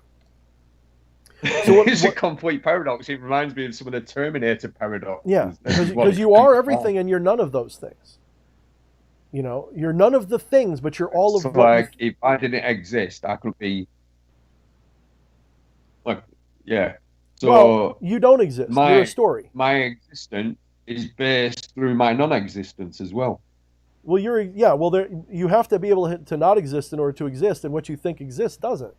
You're a story. Stories don't exist. Stories are imaginary in the sense of rationality. Stories don't exist. You're a story. None of the things that you think you are really are. They're ideas that you've assigned to something else, and that something else, based on your perception, takes on a thingness, and that makes it flawed too. It's only when you transcend all that, which none of us will do in life. It's just pretty much not. We're not wired to do that while we're alive. You won't really experience thinglessness, at least not permanently. You might have a moment of thinglessness. You might do the right drug or hit the right state in meditation and have thinglessness for a moment. Or maybe even when you're sleeping at night, maybe that's what thinglessness feels like. When you don't remember anything, maybe that's what it feels like. And you do have feelings, there is experiences, but it's a thinglessness experience, right? That would be the way to put it. So the higher self is just, imagine like kind of like a camera lens. If I zoom way in on something, it's like a microscope, and I only see a very small little spot of what I'm concentrated on. If I zoom out, the picture gets bigger and bigger, and I see more and more of what's there, but I see less and less detail every time I pull back. So every little bit that I pull back, I see less detail. So if I want to see detail, I got to zoom in, and if I want to see less detail, I got to zoom out. Now, in a spiritual sense, when you're zooming out, you don't necessarily lose the detail. What you lose is the specific sense of only the detail.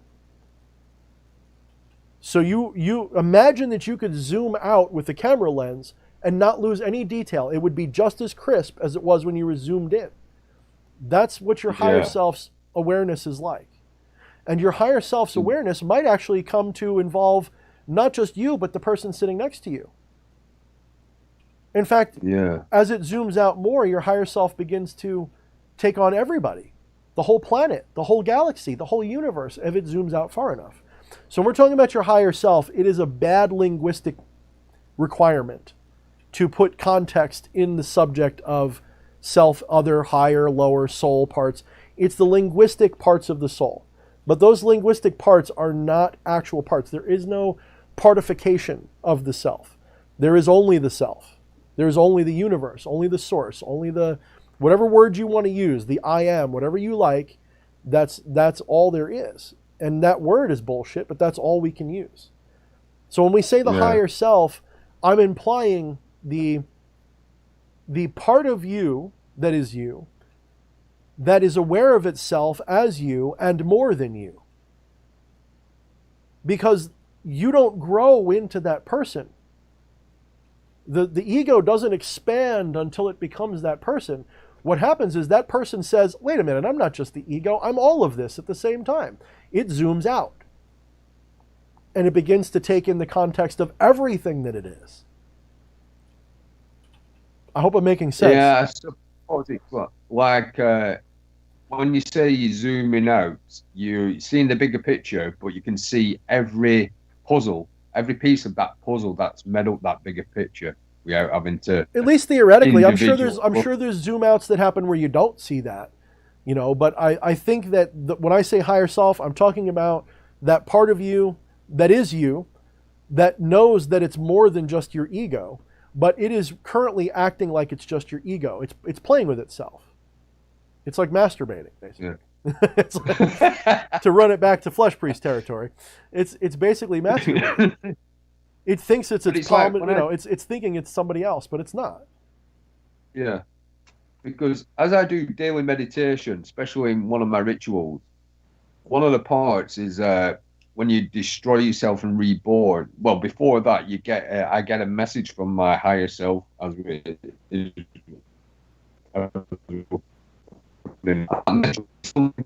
roboting really bad, so I'm going to tell you to repeat all of that. You're roboting bad. You said, the last thing you said was, I get a message from my higher self, and then robot.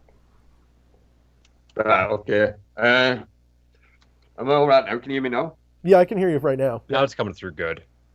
Right, okay. I've just moved a few meters.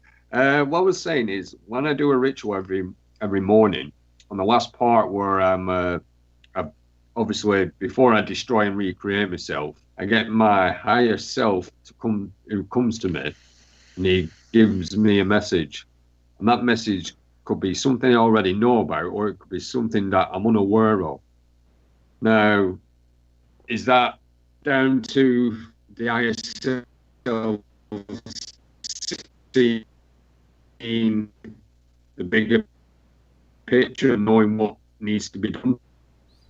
So you roboted again, but if I'm understanding what you're saying, a piece of the puzzle. Yeah, you roboted again, but if I'm understanding what you're saying is that intuition you're getting from your higher self that sees more of the puzzle, I think is what you were saying. Yes, okay. That's it. So I will tell you from personal experience, the more you integrate with that higher self, the less creepy, weird. So the more synchronicities will start to happen. Then you integrate those synchronicities and they stop being synchronistic. It's weird. You'll reach a point at some point where it's just Tuesday. It stops being my higher self told me. It becomes I just suddenly understood something. It becomes gnosis instead. So, Yeah. I'm not saying I'm like an infallible being or anything stupid like that. What I'm saying is that when you're still waking up, when you're still really convinced that you're an ego, your ego needs an excuse to get these messages, so the messages will appear to you in the form of these synchronistic weird moments, these intuitions, these inspirations, these messages. And you'll feel a separation from yourself and the higher self. Once you begin to ascend and recognize that you are the higher self, those messages stop being messages, they become thoughts. You follow what I'm saying? They stop becoming things that come to you. They start becoming you. And I'm not saying I don't get any anymore. I'm just saying you get a sense of integration with the message. So the message is no longer, my higher self told me, King Paimon told me. It is, I had a thought. Or it is, I just know this. It is a download. It's a sudden understanding. It's a gnosis. It's a subtle difference. And everyone goes, well, what's the difference? Well, the difference is the one you feel like is a telephone call, and the other one is you just know what the call is going to be about. You don't even need to pick up the phone.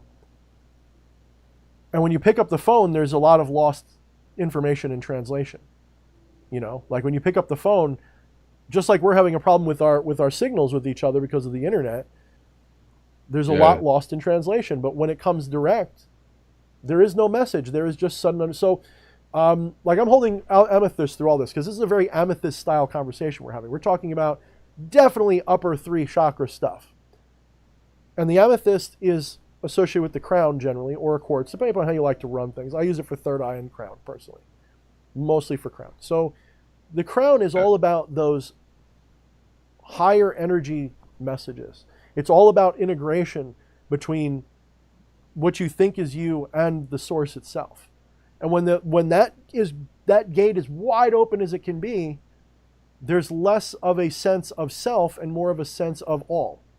Now, have I reached a state where I believe I'm all? No. I started to tiptoe into that, and I was like, holy shit, I want to be Thorne again. And just like somebody takes psychedelics will say, I had an ego disillusionment moment. That experience happens. You lose sense of ego, but you become, for a moment, aware of your totality, or more of that totality than you are before. And at some point, you come crashing back down by choice. It's not a consequence, it's a choice. You've chosen, I'm not ready to move on yet. Because if you were, you'd just, even if your body kept walking around, you wouldn't be in it anymore. In other words, you wouldn't be, when I say you wouldn't be in it anymore, you wouldn't be limited to it anymore. And that doesn't mean that suddenly you'd be telling everybody, because your body, what I'm doing right now, what my body's doing, I don't have actual, to my understanding, the same kind of control that we talk about. I am in control of it because it's me, but my ego doesn't have control over it. D.H. Thorne has no control over what I'm doing. I'm riding this experience right now. I think I'm in control of it. I think I'm holding this crystal. I think I'm talking to you. I think I'm commanding these situations, but I'm not. My ego has no control over any of this. All my ego can do is sit the situation and go, this sucks, this is awesome, I like that, I'm doing this, look how cool I am. That's what the ego does. That's what you think you are, because it's all a story you've built up in your head. But you're not any of that. Yes. Ego basically acknowledges the actions that you're performing in one way or another. Yeah, it actually tends to deny the performance, but it loves the performance. It performs and then pretends it's not. It says, I am, so when I say to you guys, I, D.H. Thorne, know I'm the universe, that's my ego bragging. Because the real source self doesn't have to remind itself of that. It just goes, oh, already. Yeah, it already knows. Yeah. So what are we talking about, and who are we talking to? That's quite an in-depth. Yeah, it's quite in-depth, and a lot of, stuff I'm going to really ponder over, But like I said, I can't. It'll come when it'll come, stuff will be revealed to me over time, You can't absorb all the universe at once, can you? It's got to do one story at a time. But not when you're identifying as just little old me, D.H. Thorne. It might not fit in that story. Yeah. So here's another analogy, and then I'm going to let you go. I'm going to give one more analogy. So, how do you experience an ocean? Can you experience? Well, So let's say, let me phrase this right. If you want to experience an entire ocean in its totality, do you just jump in the ocean? Do you feel every corner of the ocean when you jump in? No, wouldn't work, because your senses are limited. You can't know the whole ocean at the same time. So what do? Because you're just a little tiny ego. You can't know the whole universe at one shot. So what do? You siphon the ocean through a straw, and you monitor every little drop to within whatever your senses are capable. And you experience each little drop and say, there's ocean, ocean, ocean. And eventually, after 1 billion years, the ocean will drain, and you'll have experienced the entire ocean. That's kind of what you're doing in an analogy sense. You are an ego. You're a tiny little window of experience for the universe, and it drop by drop experiences itself through this tiny little window. And it takes the illusion of time to make that happen. If it happened all at once, it would lose context. So your ego creates a sense of time to make sense out of this experience. It creates a sense, and so it creates a sense of life and death, sleeping and awake. It creates all these contexts so that there's some kind of way to chop it into pieces, just like the drop coming out of the ocean hose. Like you got your straw and it's dripping. It's not pouring, it's drop. Okay, that's drop 1, that's drop 2, that's drop 3. Now think about how we measure the ocean. Don't we do that? We measure the ocean by chopping it up. We chop it up into liters, grams, gallons, liters. I said liters, miles, kilometers. We chop it up into bits. Fathoms, right. We chop it up into these little contextual ideas. But that's not the ocean. The ocean is the whole thing. In fact, one would then argue, if you're experiencing the ocean drop by drop by drop, you're not actually experiencing the ocean at all, because it ceases to be the ocean once it's a drop. Now you're experiencing a drop. So it's a big, giant, paradoxical mindfuck that you're experiencing. And when you untangle the whole thing, you're going to think, oh, the goal is to untangle it. When you're done untangling it, you're going to go, fuck. Now what? Yeah, exactly. You're going to be like, fuck, that was fun. Now what? Motherfucker. All right, let's start over. You know what? I was D.H. Thorne that last run. Let me be Yepson this next run. You're going to just run through over and over and over again. That's the principle of, that is the true. So all the other stuff you hear in pop culture about reincarnation is just bullshit. It's just superstitious, not what the metaphysics says. It's complete and utter dissolute. It's totally not what the metaphysics says. They're not the same. It's a fun story that religious Hindus and Buddhists and people tell, but the reality behind it is so much bigger and spookier and cooler, that this idea that I'm going to come back as a bike seat so that I can have chicks sit on my face all day long. No, stupid. What are you going to come back as? That's not a bad thought, actually. I mean, it might not be pleasant, It might not be the greatest thing you ever experienced. Out of all of the examples, I don't think I was prepared for that one. Well, there was a movie way back in the day. The reason I said that is because my brain is very associated with movies. There was a movie called In the Heat of the Night, and it was this movie about these dudes that were killed. They were cops. They get killed, and I'll give the whole movie away because it was from the 80s, and if you haven't seen it, fuck off. They get killed, and this scientist injects them with this stuff that makes it so that they don't die. And somebody's making the thing hum. It makes it so they don't die. They're basically zombies, kind of. And so they finish the movie, like they go through their heroics. But it turns out that the thing that they were given only lasts for a certain number of hours. So they're pretty much done. And like the sun's coming up, they're like, well, we got like 15 minutes left or something like that. And he asks them, do you believe in, the heaven or hell? Do you believe in reincarnation? One guy's like, yeah, I believe in reincarnation. He says, well, what are you going to come back as? Like, who are you going to be next? He's like, well, if there is reincarnation, I want to come back as a woman's bicycle seat so that I can, for the gross reasons that are being thought of right now. So, and Necro Nikki saying, I got a new bike today. Oh, man. Oh, Nikki. Well done, love. Well done. So, yes, you might come back as Necro Nikki's bike. So that, that's the joke, but that is also, for real. That is the misunderstanding. If you've been very naughty in a past life, you'll come back as my bike.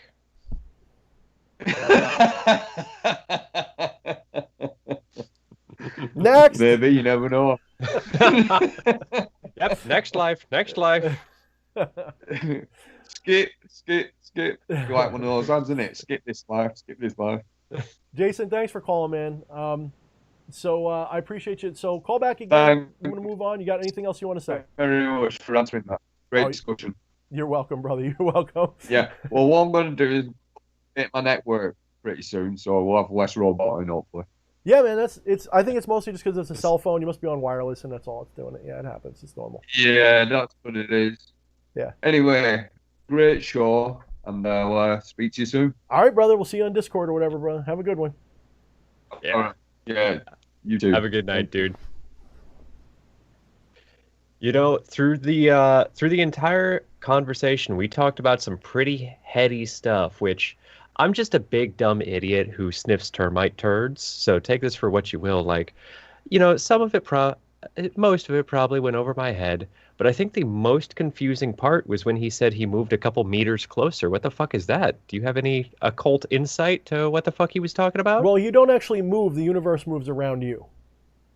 Yeah, but what is a meter? Is that like a... Oh! Well, you caught me. I must have a little bit of the other side of the pond in my brain because I knew what he meant. A metron. As the French would say. Yeah, a meter is the distance between one end of my cock and the other. So it's like, I don't know, a little bit more than 3 feet. God damn it. How about that one, guys? Give me a thumbs up, a like, a comment, a Discord chat, something. Give me something beautiful for that. That came from deep. No, an angry finger, that's a yard, brother. You're getting a yard. I'm yeah, definitely bigger. It's more than a yard, man. It's definitely a meter. Meters closer to 4 feet. Let's just start measuring size then. No, I don't want to fail on screen. That would be plenty. Thank you. I also measure mine in meters. Yes. It's more accurate to say millimeters though. No, not even CM, dude. You're not even a CM guy. Hey. You're an MM guy. No, well, see, it's not very long, but it's really wide. I'm the cheese wheel. Oh, the cheese wheel. Well, at least you're not the amazing atheist. And for those of you who don't know, Google that shit. And good luck sleeping. Oh, I don't know if I want to now. Yeah, I don't want to invoke him. He might learn to this channel and be like, I'm an atheist. I'm going to destroy you because I'm this guy. Rule 34. Dia can tell us about that now. She has seen the darkness of Google incognito search. Oh, fucking Everybody's hell. dying laughing at the fucking how long a meter is. Just write that down, guys, in your grimoires. How long is a meter? D.H. Thorne says. You're going to die and we're going to mummify you and you'll be the new standard of measurement. Like how they keep the... I like that. Like that will be the reference for all rulers that be made. Is it accurate to 1 meter? Well, it must be held up against the flesh thorn. How many flesh thorns is it from here to the refrigerator? Let me see.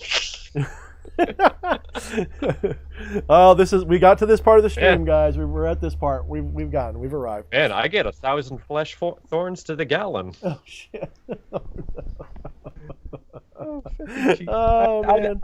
I didn't think I'd fucking start that. I mean, we've been all over the weird part of the stream. We hit it pretty early, but here we are again. Yep. If you're here, you're here. That's all I'm going to say. All right. Do we have... Let's see what time we got. We've been on for a while tonight. We've been just bullshitting. Let's see. 2 hours, yeah. So I don't have any other callers lined up. The fuck, guys? Call. If anybody wants to get on, go ahead and get on Skype, search Flesh Priest, and send me a message, or join our Discord, little boobly boops up there, and message Flesh Priest. I'm one of the admins on there. But so and you can actually, if you're on Discord, you can take the call on Discord now, right? I don't need to. What do I have to do? Anything? No, you don't have to do anything. It's all on my part. Nobody has actually called through Discord yet. Not once, so I've been lazy and I haven't actually I haven't set up the program. I need to take calls tonight. I can in a moment's notice, but there might be some robotiness. But so once again, I was doing some back and forth, just like I am right now because somebody just messaged me. So Devil's Advocate from a Big Dum Dum. Hold on, give me 1 second.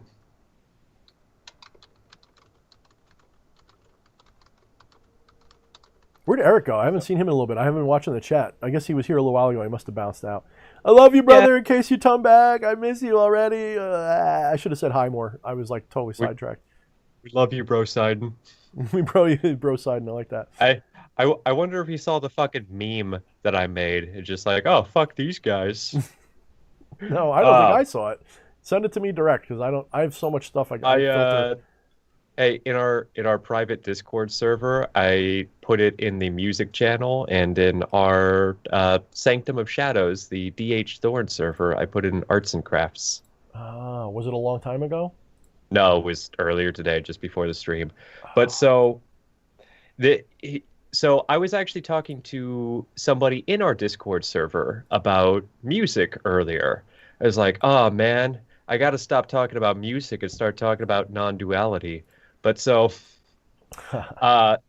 then music got brought up with Jasonius. So I wanna ask you a question. Do you think, and I'll get around to, I guess, maybe the point I'm trying to make. Do you think when musicians assemble an album, is it significant that the order that they put the songs into? Yes. Not always, but yes. Some of my favorite albums sound better when you listen to them in sequence, like South of Heaven by Slayer. There's something about it when you listen to it in sequence, it's perfect. Each song is great by itself, but something about they run into each other just right, and they carry you through kind of like you've entered heaven. I mean, you've entered, the first song is, South of Heaven. You enter this, blah, blah, blah, and you go, it's like a story. Like some of the better songs are like that. But is it by law required? Nah.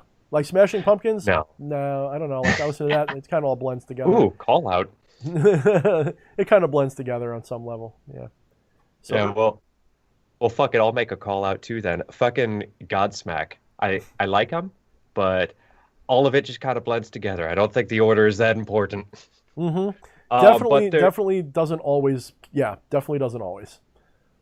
Yeah, not as a hard and fast rule, but just bringing this up as an example. I think it mattered a lot more back in the day. Like now everything is streaming. Everything is Spotify, YouTube Music, all that. But you mean lame? I grew up with CDs. And yeah, fuck you. I had the cassettes. You need the fucking pencil to fix them and shit. That's what I grew up with. You grew up with cassettes, and even before that, people grew up with a vinyl. Vinyl 8-track. No, you skipped over 8-track. I think everybody wishes they could skip over 8-track, but you skipped over 8-track. But yeah, there was a certain experience to.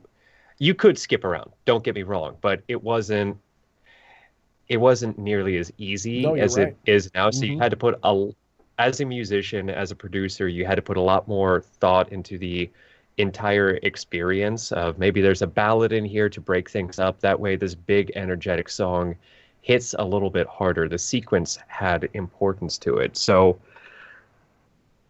taking that concept, I mean, before you even go too far, I'm going to say, like, yeah, there's like the old Metallica albums, the old Typo Negative albums, especially Typo Negative, how they bled one song into the other all the time, like to the point where it was like sometimes if you do skip around, it makes the songs don't sound right, like especially Bloody Kisses. If you listen to Bloody Kisses and skip around, it's like, this is wrong. This is just wrong. Yeah.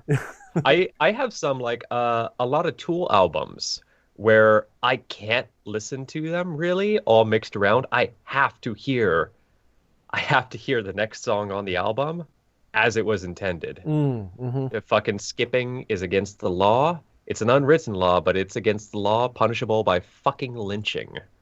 Oh, I thought you were going to say punishable by fucking. God damn it. I'm just kidding. Yeah, just like you skip around on that album, fucking death. Death. I agree. No, I totally get that. Like Pink Floyd, there's a lot of older albums, like the stuff that I was like, let me listen to this heavy shit, especially when I'm depressed or angry. Always seem to be that way. Yeah, you're right. Absolutely. And then as we moved into the CD age, that started to dwindle a little bit. You're right. And then now it's like, oh, I know I'm right. yeah, ooh, see, you said maybe you are a future incarnation of me, and that was a little bit of me kicking up in you. Like, yeah, I know I'm right, bitch. Necro Nikki says vinyl sounds better. Don't get me started. Well, put that off for another stream. We'll get El the Alchemist. I don't in here. like We'll arguments on my stream. But so Nikki, call in and set his record straight. So where's that meme of the guy like smoking the fucking thing while the chicks are fighting? Give me that. So what I was trying to loop around with all of this is that we are everything, and you know, when gun to the head moment, as we keep calling back to, you can't say when that happens, it's going to be against the terms of service. Self forever sleep initiation. Self forever sleep. Don'ting of lifing. Don'ting of life. Thank you, donut operator. Fucking love that dude. So we're experiencing everything at all times, just through narrow little slits. But would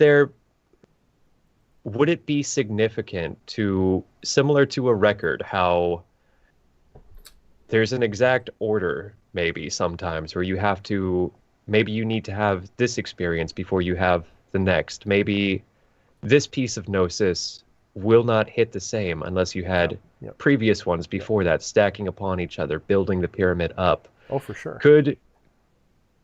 Could you maybe reincarnation could just be us snapshotting this one experience of self before moving to the other in some language failing, can't really describe this in words. You can even stop there. In some language. What if life is a language? What if life is an artful language? There you go.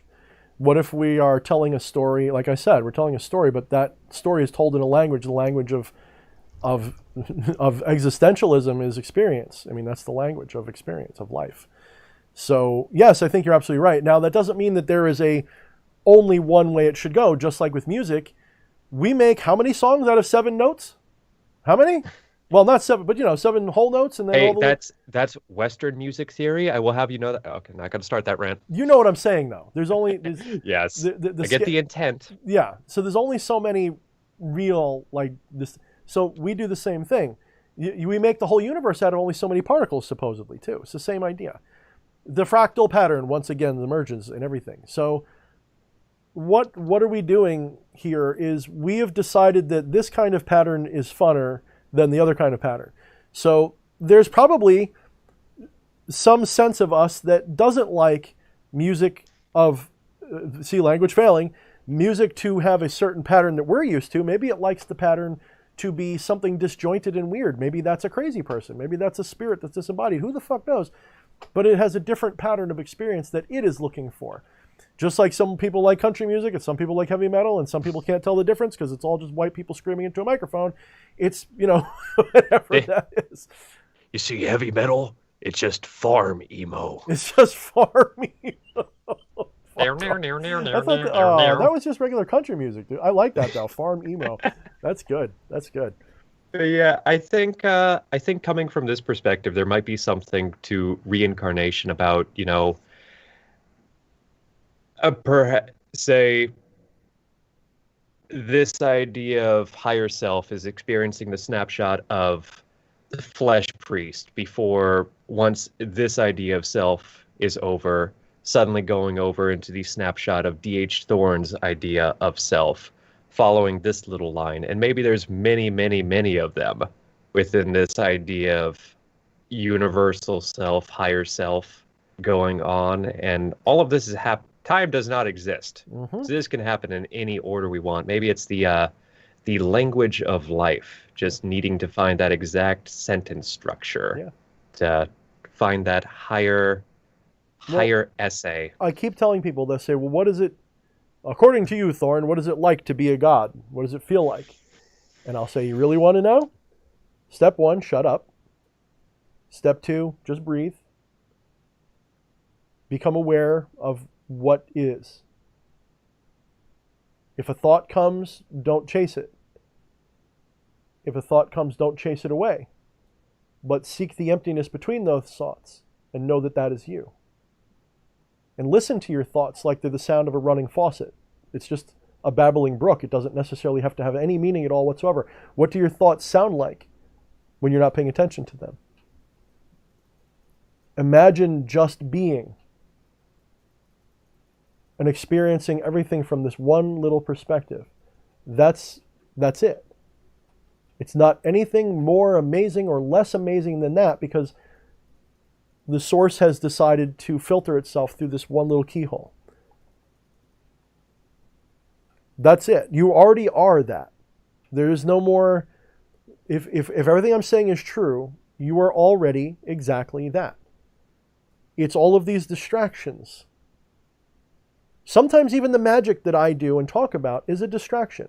When I'm talking about spirits, gods, devils, demons, monsters, dreams, shadows, though they are real in the context of my waking experience of reality, they themselves are figments of the dream, no more real than I am.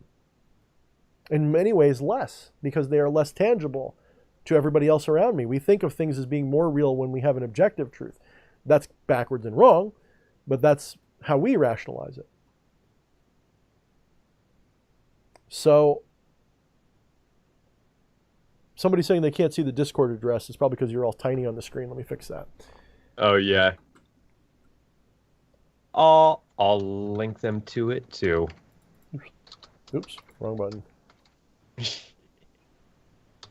So let's see, what do we got time for? Maybe one more caller, and we're going to call it because my voice is drying out, and I got to tuck my wife in before she goes to bed. So let's get one or two more. We'll give them each 10 minutes. How about that? Set a timer and be like, 10 minutes, get off my phone. Get off my property. It fucking sucks because I just got I now have 3 people lined up, and they all messaged relatively recently. Okay. Damn it. Well, we can try to get to all 3. Like I said, about a half hour. So we'll give them 5-10 minutes each, and then we'll bazounce. Okay. Well, I am going to draw in the next one we have lined up. Come on. And summoning. Dr. Manhattan skips around on 2 albums. You know what to do. Summoning. Who this? Hey, what's up? Oh, shit, it's Patchwork! Everybody.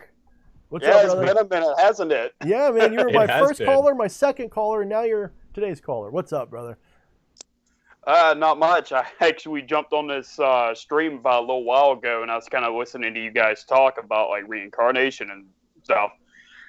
Some of this stuff is actually what I have learned about when walking through the gate of Adar that I walked back in early October.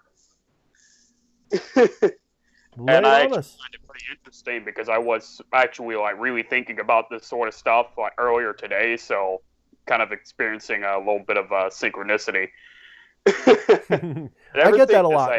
When you get a big enough fan base, sooner or later, someone's going to tell you, I should say, that they experience exactly what you're talking about today. Because you got 1,000 people listening, that's 1,000 rolls of the dice. Sooner or later, somebody's going to be like, hey, that's exactly what I was thinking about today. Well timed. So I kind of smile and go, hey, it's synchronicity for you and Tuesday for me.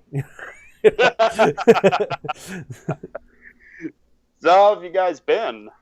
Man, I mean, all things put aside that, is going on in the world, that you see me tweeting away on fucking Twitter and shit. You should join us on Discord if you haven't, dude. Hang out there. We have a lot of wild fun on there. But aside from that, I think we're doing good. How are you doing, Fleshy? I am still recovering from my injuries, but otherwise, I'm doing okay. Oh, that's good. Yeah, I've recently got back into using Discord, so if I'm not already a part of the Discord chat, I may join that. If I'm not already there, I think I may be there. I think I saw you there. In fact, let me check. I think you are there. I think I might be. I think you joined, but then you were like, "Hi, I'm here," and then zoink, gone. Let me see. Let's see. You are a member number. No. Yeah, you're there. You are there. Oh boy. So you don't even have to do anything. You could just literally just log in and be like, "What's up, everybody? I'm the motherfucker on the video." Oh wow, we had a whole bunch of people join up today flesh when we. Yep, actually, I was about to say, if any of you are watching right now, I am currently giving all of you the general member status so you can get into the server proper. Word. So, okay, Patch, what's your thoughts? What do you want to tell us? What is your question, comment? Do it. Well, as far as like reincarnation goes, it's like from what I can tell, Flesh Priest was like, it's like when he was talking about like reincarnating in like different times or whatever, and how time is just it's pretty much an illusion. Mm-hmm. This is actually pretty close to what I learned when working through Adar, because like from what I was able to figure out and what I was shown, when you die, and it's like in this plane, from what I can tell is eventually you go through like 7 different gates and stuff before you're able to reincarnate, and where you may end up reincarnating as who or what is completely up to your higher self. I mean, you may die in this life, but end up reincarnating in like ancient Rome or something. Mm-hmm. Sure.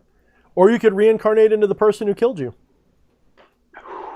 Yeah, that is all possible too. You could reincarnate into the bacteria riding the bullet that just went through your brain. Yeah. Yep. You could probably even reincarnate into the bullet if my theory is correct. It's not even limited to what we call living. And all of it is no, it's really not. Right? That's a thought, isn't it? I love those thoughts. Those are the thoughts that, man, I love them. I love them. That's what I love. The thoughts that get you out of bed in the morning, keep you going. Actually, they're the thoughts that keep me in bed, and I just lay there and go, I'm going back to sleep. Fuck this. All of it.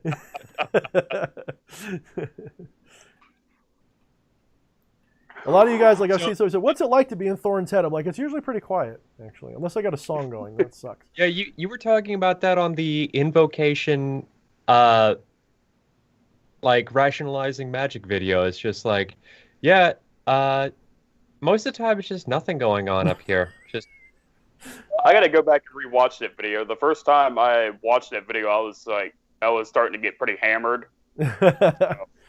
I think my content is well received when hammered. I think, yeah, I think that being hammered or stoned or one of those three is a good time to tune in to me. We should get some chill step going in the background. Could you make us a chill step track? I got fucking damn it.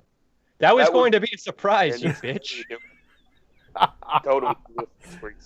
We need to not only have chill step, we need to edit it so that like when we're talking, I think I got to mellow my voice out though. I'm a little too like aggressive, like, Yeah, no, the way you do it in the non-live stream videos, that's fucking perfect. Mm-hmm. But also, everybody, stop giving me musical ideas because I can only do them so quickly, and I've already got fucking many I wanted to do a death metal track. Yeah, right. I mean, yeah, it would have to be like death metal with me because when I talk, I'm like a fucking crow. Like I have a beautiful speaking voice, but most of the time I'm like rock, rock, rock. So fucking people will be listening to some beautiful chill stuff like diddle diddle diddle diddle diddle. You're the universe. Diddle diddle diddle diddle diddle. Wouldn't be good. Yeah. So what's up? A little bit more thought, and we're gonna jump to the next person. Patch, what's up? All right. Shit, I lost my train of thought. I'm sorry, I do that to everybody. Yep. Oh, you're all good, man. You're all good. I just kind of wanted to jump on for a minute. Yeah, it's actually cool, dude. It's cool. It's actually pretty common on here. Fucking you, me, EA, all the regulars, just like, and where the fuck did that train go? Oh yeah, it got taken away by the train in DH's background. Yeah. Yeah. I'm sorry, guys. Oh, you're good. I'm like a sinking Titanic. Don't get too close. We all go down together and we all float down there. So until you find that train, can I ask you, do you have you ever had any? Oh, good question. Do you believe that you have had past lives, that you have reincarnated? That's actually something I wanted to ask guests tonight. Oh, absolutely. Yeah. And so have I, by the way. I'm not trying to like, ooh, me. I'm just saying, as have I. In fact, that's how most of my supernatural spiritual work started. Was I wanted to be regressed with hypnosis and have past life memories. So that's what we did. And so that was where it started. And that was not where it started, but that was like early on. Definitely chapter 1 involved that and stuff in the Shadownomicon. So Go ahead. I'm sorry. Oh, no, go ahead, Dice. Or Dice, what the fuck? What the fuck's wrong with you, man? That's Patch. Once again, all fucking mixed up in here. God damn it. That's the worker I was reading of something patches that right Dice there. just wrote in his Dice Controller 187. Oh, fucking wires all jumping up in here. I'm sorry, patchwork. So, I think I may have a theory about one of my past lives. I'm pretty sure. I think in one of my past lives, I may have died from blood loss because I have a theory that my arm was torn off in my past life. Because that would probably explain the birthmark under my arm. Interesting. It's always birthmarks. I find that actually really interesting. That always relates in with past lives. I also have a theory that I'm not an idiot, and you were Dice Controller 187 in a past life. That's why I got you two that's so pretty much, mixed up. See, that's what I like about non-duality Fight Club is you can really never be wrong if you learn how to properly frame everything. Yeah. It's all just a matter of perspective, really. Yeah, you're always right. I've also come to find in my practices, perspective is everything. Really. See, I can tell like you've definitely matured a lot through your gate walking because you're completely. There's similarities, of course, but the person you were when I met you a year ago is dead. Like you got a different vibe.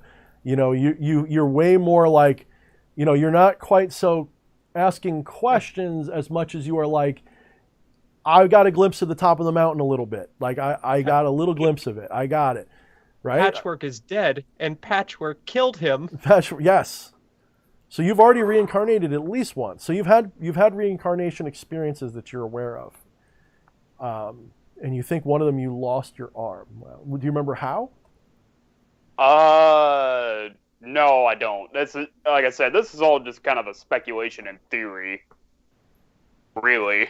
Because I've noticed like the birthmark that's like under my right arm here. Mm-hmm. I don't know. I'm sure you guys can probably see me. I'm sure no one else. No one else can. We can see you, but stream cannot. No one's going to see your nipple ring, dude. It's cool. Don't worry about it. No, I haven't got a nipple ring yet. Yes, like Mario Cuomo. I mean, like, not Mario Cuomo, like fucking Cuomo. Fucking asshole. Might get him Cuomo. post done. Oh, man. Get the big ones. Get like a big honker. That's like, get like a doorknob one. I mean, a door knocker one. Fucking. This way, when you meet somebody, be like, "Oh, you're knocking on my heart, honey." Yeah. Be like, "Hey, baby." Yeah. You make it. Yeah, beat me or something. I don't know. Make a joke out of it. You'll figure out something. Just start with the. I think the doorknob knocker would be enough. Just fucking. Whew. I mean, your nipple might end up down to your belly button before like a few years goes by, but. Yeah, turn it to fucking pendulums. Right? They'll clack together like click, clack, click, clack. Witness me, children. Witness me, children. I am the dual grandfather clock. We kid, Patchwork. We kid. Yeah, I know. I actually knew a guy. He had one. He had one in each nipple, and he had the rings. They were like the little circular rings, and he had a tattoo of like a goblin or a gremlin or something. So it looked like a little demon with fucking rings on his ears. Is what it looked like a little tattoo of like it was freaking weird. So I only saw it once in my life though. I might actually do that. It was pretty badass. So it looked like he had earrings, but it was his nips. It was pretty cool. Got me thinking about the law of rhythm now. I've actually been looking a little bit into like Hermeticism and stuff as well, but what happened? No. Oh, I thought you were about to say something. No. I do know I still got to go through Arzier as well. The gate to the outside, so that's going to be a lot of fun. You think that's going to be all Lovecraft stuff? Might be, because once I enter through Arzier, that's the like I said, it's the gate at the outside. It's also the gateway to the land of the Gigi. So that means instead of working with any of the Zonai or like planetary energies. I may end up working with the ancient ones, so that's going to be fun. Yep. Yep. You might end up doing a freaking video like I did where I look like I fucking had a stroke. And I think as far as like going through Arzir, I think I may call upon Humwawa specifically because I don't know why I feel kind of a pretty strong connection with Humwawa. Okay. All right. Yeah, man. So, thank you for calling. I want to move on to the next person. Otherwise, I would stick with you for a little bit. But we should do a show one time where we just talk like stuff I don't know much about, like Necronomicon. Just have you freaking call in and just talk about it. But yeah, dude. So thanks for calling. Any final words to the people at home? The people at home. The people watching at home. Yeah, I got some pretty good. Some pretty good here. I don't know who needs to hear this, but you are your own divinity. You do not have to take shit from anyone. Oh, fuck yeah. I love it. Do not be afraid to stand your ground. Yeah. I do not know who needs to hear this, but I'm feeling someone needs to hear this. I think a lot of us need to hear that right now. But can I sample that and put it over? Could that be the intro to a fucking heavy metal anthem? Yeah, right? Fuck yeah. Yeah, fucking go for it. That's fucking awesome. I would love to start a band someday. That'd be fun. That'd be fun. Well, there's the opening track. Yeah, right? You are divinity. Take no shit from anyone. Yeah. Maybe it would be maybe it would be this slow heavy metal playing. Maybe that's what it would be. I have a dog. Oh, you have a doggy. Oh, it's beautiful. I love the eyes. What's up? Feed me, please. Are you gonna feed me now? Through the wall. Feed me. I said a little bit ago. All right, brother. Tune in next time. Yeah, fucking great having you, man. As always. Good being on, you guys. Thanks, brother. I'm enjoying the stream. You're welcome, brother. Thank you. All right. And I will send one out to the next person in line. Patchwork's always a good dude. I like having him on. Patchwork's fun, man. He's been here since the beginning. He's a good guy. Okay. And summoning. Come to us. Appear before me. Person in line. Patchwork's always a good dude. Hi, what's up? Hey, what's up? How's the new house? You there yet? How's it going? Can you hear us okay? Good. Everybody, please make Necro Nikki welcome. Yo. Oh, yeah, I'm supposed to, like, put you in your place about vinyl. Oh, shit. Do you want everyone to see your Christmas tree, or are Have you you good? listened to the Beatles or Led Zeppelin or the Stones on vinyl? Like, seriously. No, because I like good music. That's a joke, everybody. Oh! No, I will say I like all of those bands except for the Beatles. They were very good in their time, but we live in present year. Ooh. Black Sabbath. Okay, well, the Beatles are my favorite band of all time, so. You know what? I think that this conversation is over. As your diplomat for between the two of you, this conversation is hereby over, and I need to actually give you both a knife and put you in a small room, and you can battle over who's right. That's what I think needs to happen. Let's make it happen. At 4,000 subscribers, tune into the knife fight. I always feel like music is like the worst thing to talk about. Well, with me at least, because like when I'm working, because I'm like I do streaming for a living, and people want to talk to me about music. I'm like, damn it. And I'm not that girl who's like, yeah, like tip me $500 and I'll just pretend like I like your favorite band. Like, no, you can tip me $500 and I'll literally tell your favorite band fucking sucks. Oh my goodness. And then they'll never fucking want to talk to me again. But I'm like, can we talk about something else? Oh man. Do you know what I mean? Like, I'm just like, this is the worst thing. Because, like, I'm super picky on music. But, yeah, I just like how vinyl sounds. I don't listen to vinyl too often, though. You know, it's not like I rarely even listen to my vinyl albums, but. All right, Flesh, come back. You can't let that happen. You got to bring a rejoinder back to that, brother. She just called you out. She said your music sucks. She says vinyl's better, and she says people would tip her money, and she'd still tell them to go fuck off. So what's your response, brother? How are you going to stand up to that? My response coming from somebody who's really big. I make really big into audio and I make music and everything, I will say that digital is if you're purely talking about sound quality, lossless audio, wave.oogs, whatever, gives you more audio detail. I will, however, concede, because I also have vinyl, and I also fucking love listening to vinyl. Vinyl is better in the sense of the experience, because like I was saying earlier, you don't get to skip around with vinyl. It is a set amount of time. You get to experience this whole thing. You don't get to jump around. For talking audio quality, I'm going to say lossless digital is the way to go, but I will concede fucking analog. There's just something different about it. So better is all a matter of perspective. Yeah, it's definitely more raw, but it gets annoying. Like if I have friends over and I'm like, yeah, let's listen to some vinyl. It's like, you know, every so often you have to flip it over, you know? So it is more convenient to just have like a long playlist, you know? So that's what I like about Apple Music. I have Apple Music, so I just have like a ton of different playlists I've set up for that. Yeah. What kind of music do you like to make though? Hold on. Let me correct this a little bit. I'm very disappointed in this fight so far. Get back. So fight. Oh really? Okay. No, you don't. Do you see what's on the stream? You'll get it. I'm trying to be this dude. Go ahead. I'm gonna roast these people, but then they'll like never want to talk to me again. DH is just over here with his crack pipe, just hoping that we stab each other. I like the music that I can actually finish because I am shit at actually doing the finishing part.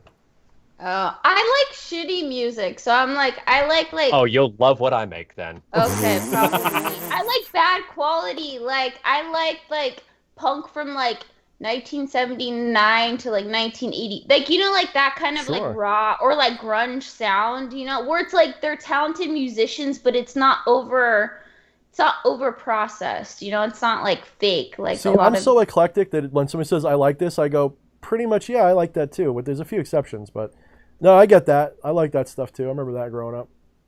Yeah, I like a lot though. Like I like classical, black metal. I even enjoy industrial, certain types of rap. Like, I'm pretty eclectic when it comes to music, too. Yeah, I think for somebody to... Also, I'm just going to point out, I like how you said, like, music is like the worst conversation to have on a stream, and here we are. That's my life, though, seriously, is like to have like the worst conversation. Oh, I like that. Arachno says hire Nikki to do a roast stream. Oh my god, I should do one someday. When I hit like 5 or 10,000 subs, I'm gonna do a roast stream. Roast me, and I bet you I'll cry. I bet you I'll cry by the end. Yeah, of it, I'm a pussy when it comes to no, because J.S. Garrett, he posted. Shout out to J.S. Garrett. Like he posted on his like Facebook. He said, you know, whoever he didn't quote it as roast me, but pretty much something to that extent. Like gets a free bottle of. Some of their elixirs. Oh, okay. And I pretty much roasted him pretty good, though. People did, but he responded. He was like, okay, that was good. Because, like, I can't help it. If someone's going to give me the opportunity, I will. Oh, man. Now I'm dying to see. Okay, roast. I want you to roast. Be nice. Hold on. But roast. Roast wait, really quick. What platform was that on? I might be late for the party, but I want to roast Oh, yeah, him. that was on Facebook. I'm pretty sure. My weakness. I can't go there. It's the forbidden place. Oh, yeah, it is kind of... It is sucky, man. Facebook sucks. I don't like Twitter either. I hate all these fucking things. I like Discord, because on Discord, I can lurk and I can watch everybody and just participate. I like Discord, yeah. Right? Twitter has stories now, which is weird but cool. Yeah. Well, Twitter's also just asshole central. But you know what's cool about Twitter, though? And I'll give it one saving grace. It's so overrun with assholes that you don't respond to the assholes. You just ignore them. Whereas on Facebook, people will take like 20 minutes to type out a reply to tell you what kind of piece of shit you are for liking pineapple on pizza.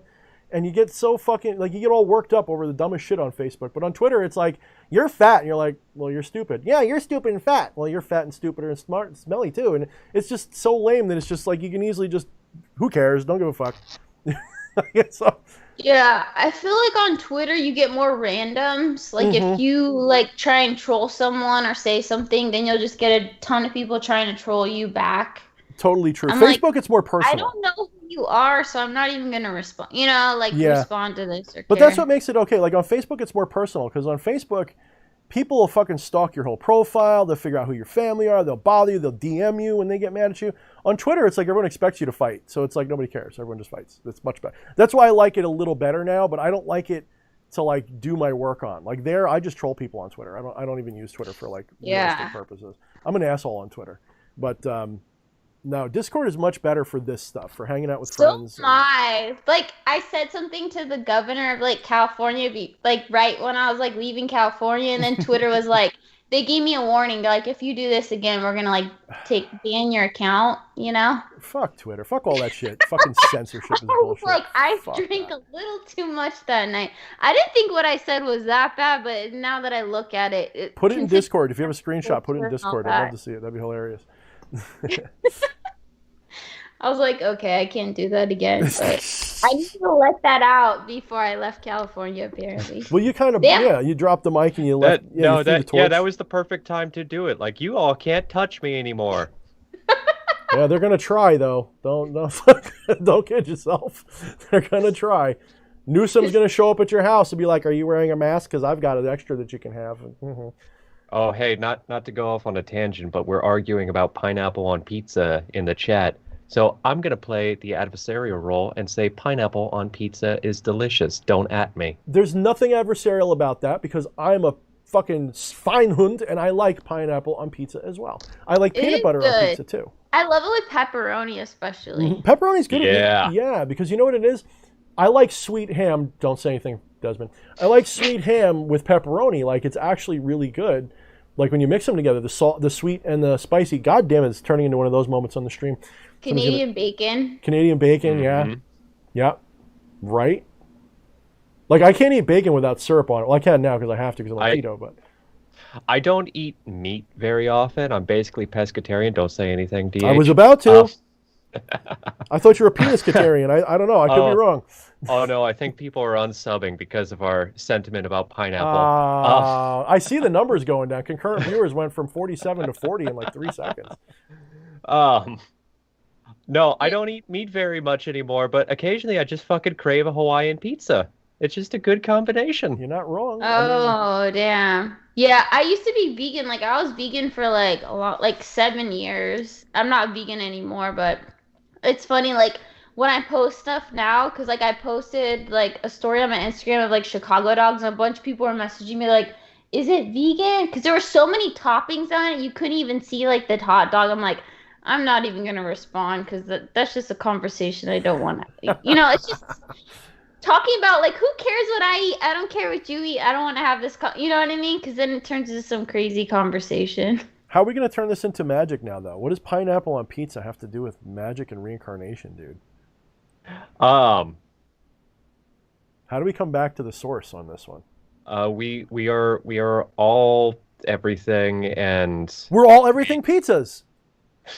That's True it. that. I could say that. Okay, so I know in a past life, one of my past lives, I was a magician, a sorcerer in Egypt.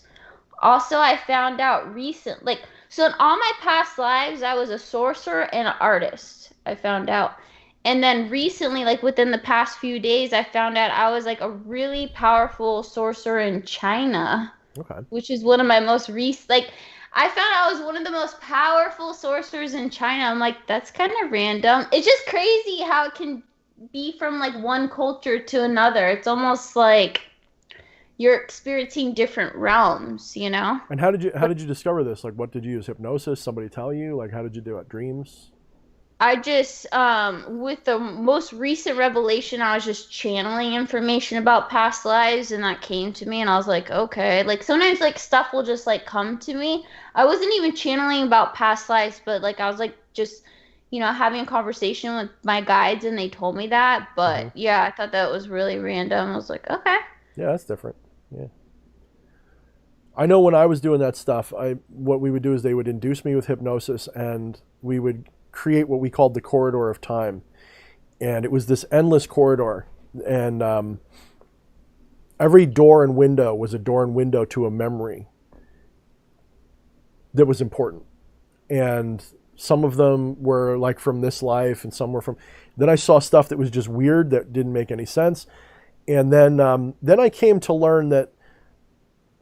Later on, I learned that a lot of what we experience in those moments, including our channeling, is metaphorical and allegorical to a point. So I had like a past life that I was like a dragon rider. Now, don't forget, when I had these things, I was like 13. So, of course, I'm heavy into anime, and I'm like, oh, yeah, I was a dragon warrior knight guy. I was badass. I had a big sword and fucking armor that looked like fucking... So as I'm working through all this stuff, and we're taking a lot of notes on it, it's fantastical fiction bullshit. Like, I don't believe that that's what it was at all.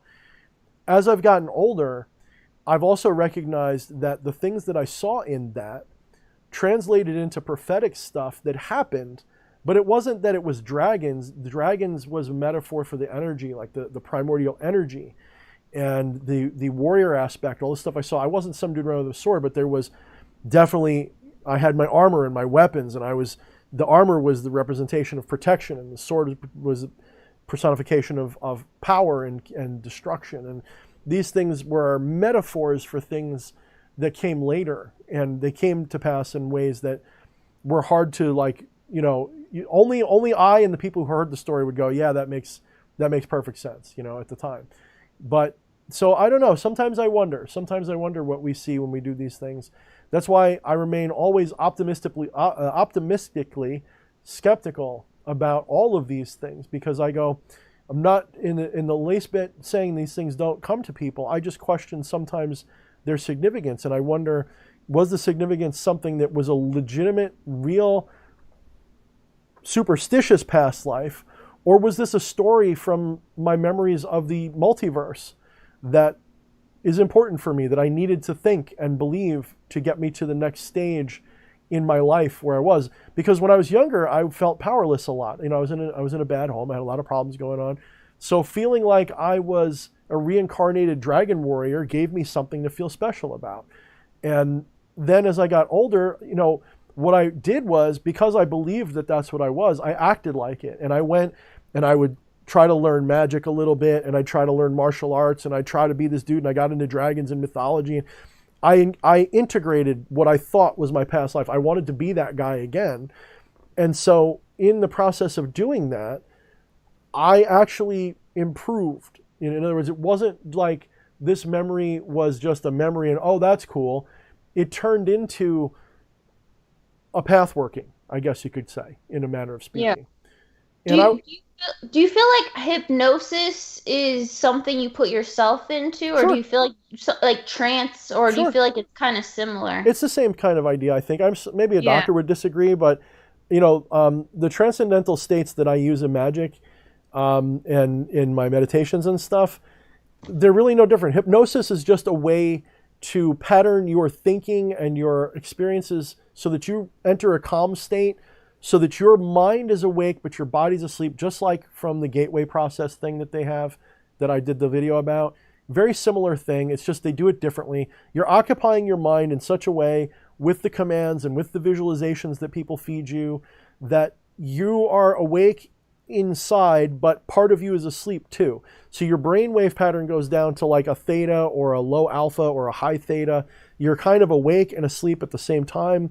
And that's what it does. So it's fundamentally the same for me, I don't know for everybody else, as regular trance work. That's why for me, going into a trance, like if you watch some of my older videos that I do, I think it's Vine, Evocation 101, and I do a quick ritual to Vine. It's like a half-hour long video. It's really crappy. It's one of my first ones. You can see I'm like there with it, and then you see I get like the 1,000-yard stare, and like you can tell like I'm gone. Because that's how easy it is for me to do most of the time. Not always, like if I'm upset, it's not as easy, but it's usually that easy for me. I can just, in a few moments, maybe a minute tops, staring at a candle or something, I can just go right out. And that's a practice skill. Like, in other words, that's something anybody can do, but it's a practice skill. Yeah, I feel that shift whenever I'm really getting like an intense channeling. It almost feels like some sort of trance, Like it's definitely a different feeling. What's interesting is like I used to be anti-dragons. For some reason, I just didn't like them. I just didn't like the way they look. I didn't like anything about them. But like now I'm completely the opposite. Like I do a lot of like dragon work, and like I have like my own astral form as a dragon, and I have like a dragon guide, but it's like a big part of my practice now. So I find that interesting. There was a book, and I rebought it because when I was really young, it was one of my, like, not really young, like towards the end. Let's see if I can find it real quick. I might have to like knock over half of my shit to dig it out. See if it's on top. That's not it. That's not it. I think it was called Dancing with Dragons. Let me see if I can find it.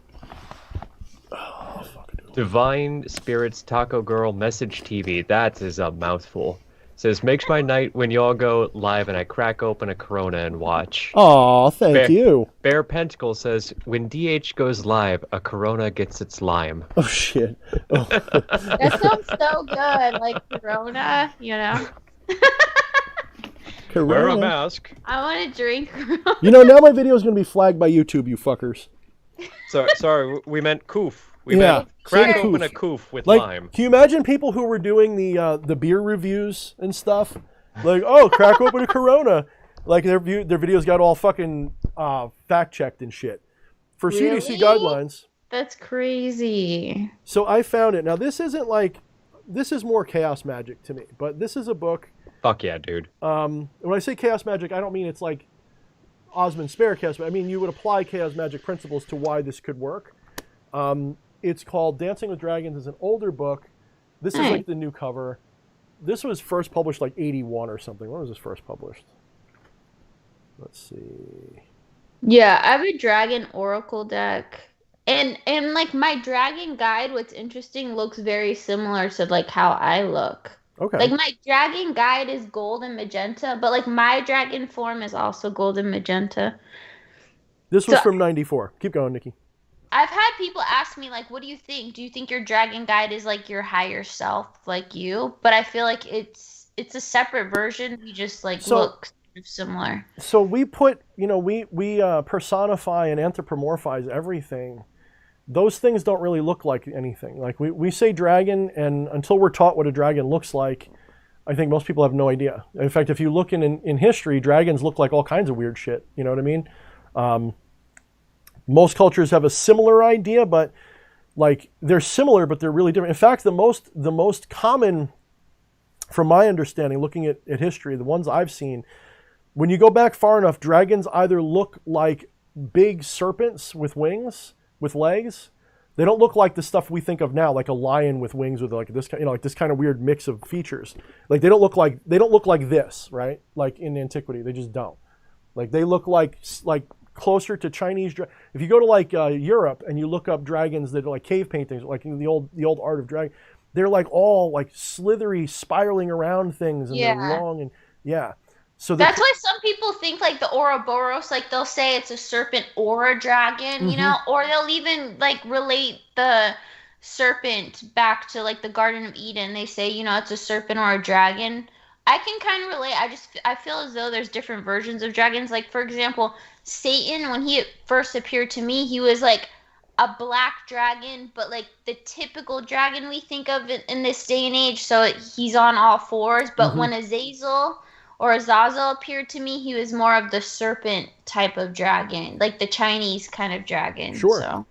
Like, here's a good example. Like, I guess this is, let me see. No, that's not a good example. Never mind. I'm wrong. Okay, here we go. I guess this is the year. It's by Johann Melchior Dinninger, 1701 to 08. Black Dragon. I mean, look at that. That doesn't look so much like what we picture today, but it's kind of close, right? But look at the serpent-like elements to it. That's closer to like what an Asian dragon looks like, right? Like, it's way closer. Here's one, the St. George dragon, right? Like, look at that fucker. So, like, it's got a lot more serpent stuff going on. So, what's the deal? Like, what is it? You know, okay, here's one. So, this is from the Han Dynasty. Like, so there's similarities, right? So there's definitely similarities. So what does it mean? So humans anthropomorphize things with symbolism. And we have to recognize that one of the symbols that's important in metaphysics and magic is the serpent. And there's reasons for that. There's a million reasons for that. The serpent is metaphysically meaningful because in a lot of ways it used to represent the soul or the unseen, part of man. It was a thing that would burrow into the dens of creatures and hide there, and a serpent could come out and shift where it lived, and you wouldn't even see it move. And so it has a lot of spiritually. So it's reptilian stuff, serpent stuff has meaning. And all of these things, they all have little symbolic meanings that have been lost. I think we have to rediscover them, I guess. Yeah, and it's kind of like the reptilian shift of the brain, Mm-hmm. Like if you try and just channel or relate, sometimes I do that. I'll try and relate to the snake or the dragon. It almost feels actually more comfortable than even being a human at some points. It's almost just like a different shift, Yeah. So, I mean, are they real in the sense of astral beings? Absolutely. Dragons as astral beings, 110%. Were they always dragons, or did humans create them? Why not both? Like I always say, why couldn't they both be true? Why couldn't they always be there and then we created a shape for them to wear? That I think is very probable. So whatever they represent, they're primordial, though. They're definitely primordial, whether they were created or they were part of creation itself. They're very primordial. They're either very early on the scale of what was made, or they made. You know what I mean, in the sense of conceptualization. So yeah, like Tiamat and then Leviathan. Exactly. Yep. And some say Leviathan is male or female, and it probably doesn't even matter. Maybe it's a mixture of both. I think the theory that I like best was Leviathan is Tiamat and Bahamut was come on, brain. Who was Tiamat's husband? The freshwater salt one. Behemoth. Yeah, Behemoth. What was in this Sumerian? Oh fuck! God damn it! I don't remember reading that about Tiamat in the Dungeons and Dragons rulebook. Shut up, you. Right? I have a Dungeons and Dragons book that someone gifted me. I haven't Absu, looked it thank up you. yet. Absu. Sorry, Absu, But everybody. I always get angry because I try and look up stuff like occult and like on YouTube, and then like Dungeons and Dragons stuff will come up. But maybe I shouldn't be so angry because maybe there's just a bunch of truth to Dungeons and Dragons. Well, Dungeons You and heard it Dragons here first, borrows, folks. pop culture borrows from these metaphysical and esoteric occult ideas to make it more interesting, right? And they're inspired by those things. Like these are a lot of times people, when they're art students, what do? They get inundated with all kinds of classical mythology and stories to round out their education, and they go, "Oh, I really liked the Sumerian creation epic. Let's make the most powerful evil demon god dragon in the Dungeons and Dragons cartoon Tiamat. Yeah, let's do that. That makes sense." Yeah. Well, I feel like we also talked about that, and you specifically brought something up right after I watched Hereditary, with King Paimon being featured so prominently in it, where you are hard-pressed to find anything about King Paimon without Hereditary filling the entire first 20 pages of Google search results. Yep. It's like, oh man, they're like, this isn't the real King Paimon, and like, well, do you not think maybe he wanted that? Like, not speaking for him, but maybe maybe he wanted the name to get out there. He wanted to be in that. I mean, he inspired that movie for the same reason that the spirits allowed the medieval people to make them into demons, so that they are carried forward with at least a little bit of respect, a little bit of fear and respect, because in the ancient times, Baal was beloved and feared by the people who worshipped him. He could make or break your ass. He could bring you fertility, or he could make you barren. He could take your children or give you them. And this is why they were powerful. Well, in modern days, pagans just go, "Oh, beautiful pagan god." And I'm not saying all of them, but a lot of them, they have the love and light crowd. They don't see any negativity whatsoever. They're all beautiful and benevolent beings that will sometimes do. No. These beings have a dark side, and that's quite often what the demonic forms are. It's the dark side of the same thing. So, just like my 50 cents. Hereditary wasn't like my favorite movie, but it was pretty good as far as, it felt more, as far as the occult, horror movies go, it felt more like true to what we, experienced. It had more of that vibe where I could relate to it being an occultist, so I respected that aspect like, of it. I thought the ending was beautiful. Like, everyone's like, "Oh, that's so gross and weird and gross." I'm like, honestly, although King Paimon is nothing like that in my experience, he's a very jovial, kind being to me.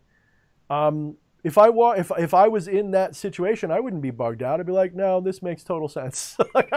Well, the head is a symbolic representation. When she chopped her head off, she's doing, all these things would have come to my head, and I'd be like, "No, this makes total sense." For those who haven't seen it, by the way, I'm not going to give it away, but the ending I thought was beautiful. Everyone's like, "Oh, the sound is so horrible." I'm like, actually, I could go to sleep with that music playing. That's beautiful to me. Like that whole. Oh, the music was fantastic. Yeah, like that last 5 minutes, 10 minutes of that movie was just like, and you have to go through the rest of the movie for it to really hit. But it's kind of like Rogue One. Like, I really don't give a fuck about Rogue One, but the last 5 minutes of Rogue One, I could watch that over and over and over again with Darth Vader. Yeah. Same what kind I of thing.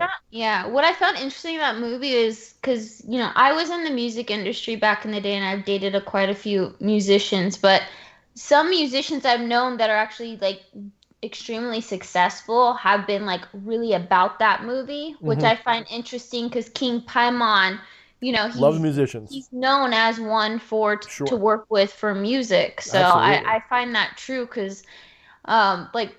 Some of the most successful musicians I know, they really like glorify him in that movie. So I feel like that kind of has something to do with their connection. Like it's pretty legit with his music aspect and creativity, I completely agree. In fact, that was one of the jokes of my initial review of King Paimon was when he showed up.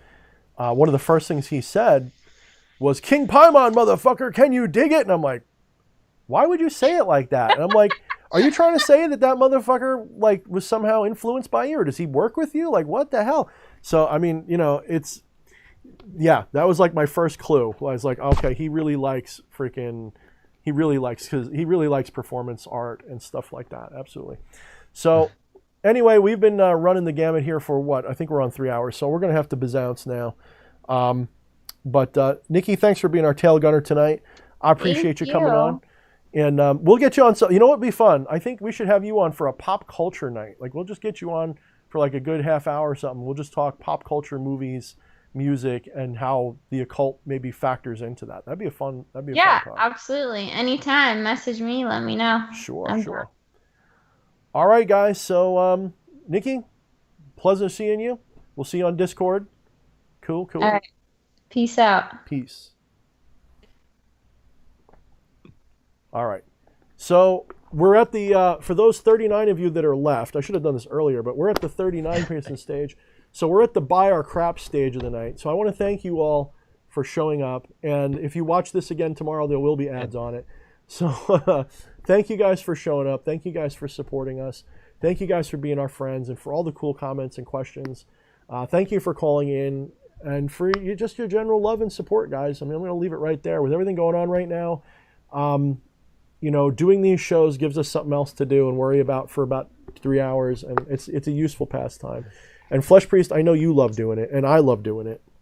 Oh yeah, I fucking love being here. And really quick, we did this at the beginning. I'm gonna say, everybody, even if you've just been watching, if you haven't been participating in chat at all, just send some message. I don't care if it's just the letter A or whatever. Send something in chat right now so that we can give a personal thank you for tuning into the stream. Do it. Just fucking do it. Do it. Yes, do it. Then so while they're doing that, and we're collecting a list of all the people who are stupid enough to give us their information. Speaking of people stupid enough to give us our information. What the fuck? Johannes Josef von Engelstadt. I don't mean it, brother. Oh, I love this man. I do too. I fucking love his magnifying glass too. That thing is fucking dope. He says, "Great seeing you guys," and we fucking appreciate you. Yeah, man. Dude. I'll be seeing you. I think we're on for this weekend, right? I forget. I'll check my schedule. I think we're on for Sunday, and then next week we're off. So, I think we're on for Sunday. So we shall chit chat on the Sunday sat, and we'll hang out, just me and you, and I guess Roy too. So he's one of my guys, just so you guys know. So Johan, thank you, brother, and I will talk to you soon. Thank you so much for that support. Everybody else, if you like what we're doing here, go in the description of this video. There are links to my books, which are Become the Maelstrom and Shadownomicon are pretty much, I'm not going to say bestsellers, but for me, they're pretty damn well selling. They're good books. People appreciate them a lot. You can also go to my Etsy store. My Etsy store is new, and my wife, we're restocking it right now. So if you go there now and favorite the store, by Thanksgiving, we're expecting to have between 4 and 10 new mirrors put up. And I have a slew of books that I can sign for people set up for the holidays. So if you guys are interested, go to that. when you guys support me, I prefer you get something. I love the super chats. I love the Patreon. I love subscribe card. Actually, nobody's jumped on my subscribe star, so that'd be cool if somebody did. When you support me, that's great, but I want you to get something tangible, if possible, for your support. I want you to get a book. I want you to get a thing. Even if that means that it costs me something comparatively, I want you to get that thing. I think that means more to me that you got a physical thing. I want you to have my book and go, this is Thorne's book. To me, that's way better than I just gave Thorne $30 and a smile. That's awesome. I appreciate it. I love it. But energy for energy, and I know some of you guys go, oh, these streams give me energy. That's great. But I want you to get something that you can look at and hold in your hands and say, I got a product for my support, and something that you can judge, basically. Something you can look back on. Be like, hey, this book was fucking shitty and I didn't like it. I don't want it anymore. Here, take it. Or I want you to say, hey, this is pretty good crap. I like this crap. I'll buy that crap again. A lot better for me and on a psychic level, if that makes sense. So, but go ahead. And hey, worst comes to worst, the books can double as toilet paper. You can't get that from a live stream. True. They're made out of pretty low quality paper, so it should be kind of like going back to high school and using the paper in high school. Yeah. So I make jokes, I love you. You make them jokes. No, it's cool. That's why we have you here. I'll beat you later, but it's cool.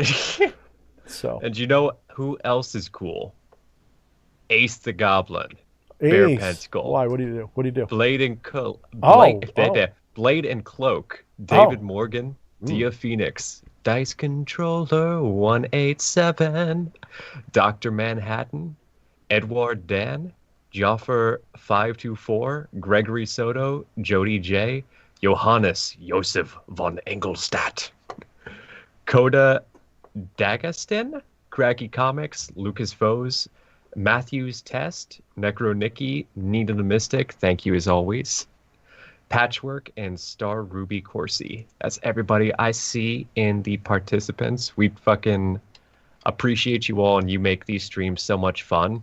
And definitely. I'm just going to say, too, almost every time we do these streams, there's always people who we can't get to.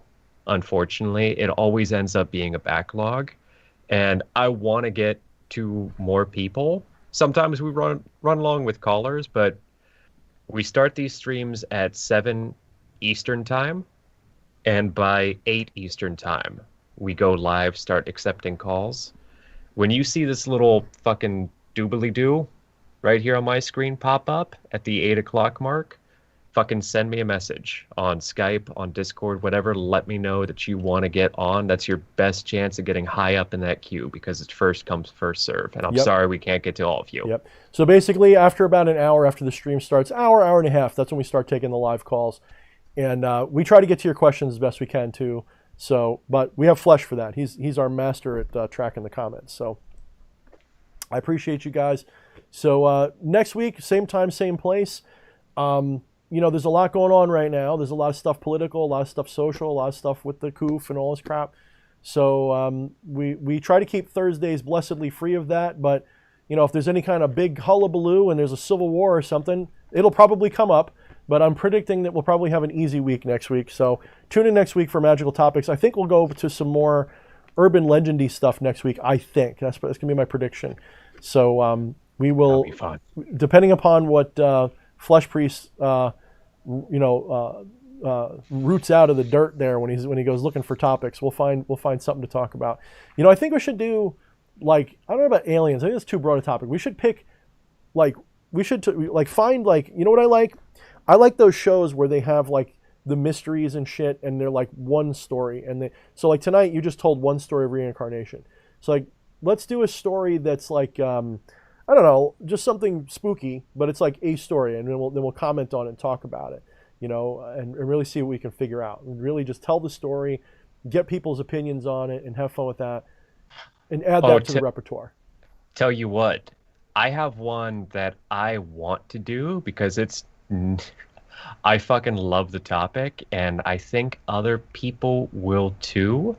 And I want to say really quick, fucking aliens. Yes, I want to do that. And I know other people who are good friends of this fucking live stream who will fucking love talking about aliens with us too. It is Yeah. so fucking broad. Oh my god, I need to figure out how the fuck we're even gonna broach that subject. You know what? I don't like aliens so- anymore after the Area 51 fiasco. Like we You know didn't what? raid Area 51. I'm no longer into it. I'm pissed. You know what? I fucking love aliens now because I'm gonna let you all in on a little behind the scenes thing. DH, Camilla, EA, and I were all fucking hanging out the other week, and EA and I got talking about fucking aliens. And They were really fucking them too. For once, I knew what it was like because DH and EA get going back and forth on just fucking wham, back and forth, and I'm just sitting here like fucking at the kids' table just watching. And for once, DH was at the kids' table, and me and EA were just wham. Fucking Oh, aliens, you might be bro. surprised. You might be surprised. I have an aversion to the alien topic. I don't know why. That's a shadow I got to work through, because I used to believe I was abducted a lot. I actually used to have a lot of opinion about that.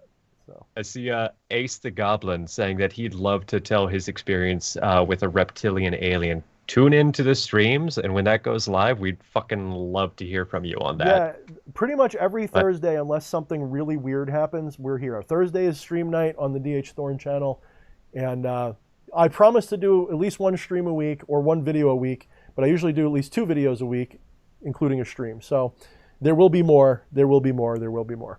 So Should I give a reveal about what I want to talk about next week, or should we talk about it a little bit first? I mean, you can tell us here, and I can be like, no, fuck that, or I can fuck be it. like, hell yeah. You know what? Yeah, so it might change, but fuck it. You all are hanging around to the end of the stream. You're cool people, and I like you. I really want to fucking talk about Mothman. Oh, that'd be fun. Yeah, we could talk about Yeah, that. there's a fucking lot to get into with that and conject about. Sure. I mean, a lot of it's going to be, I'm going to probably non-dualize it all up, but I think it'll be fun. That's a given. That's a given, right? So, all right, guys, I think that's going to be it. Mothman sounds like we'll pencil that shit in for sure, and we'll see like what EA says, because I think he wants to be a guest on Alien Night. So maybe we will schedule an Alien Night coming up soon, and we'll have him on. I know he wants to get on and hang out again. We love having him on, and I feel bad because like he was here, and I was gonna like say something to him, and he like disappeared. So if he's still here, I love you, brother. If not, cool, we'll talk later. But I don't mean to be not mentioning him. I meant to call him out a little bit. So all right, guys. So next week, Thursday, 10 p.m. Eastern time, and then all those other numbers between Eastern time and the Hawaiian Islands. So love you guys, and we'll check you guys next week. Fucking peace. Mind the shadows, motherfuckers. And eat that chicken grease. Not bad, not bad.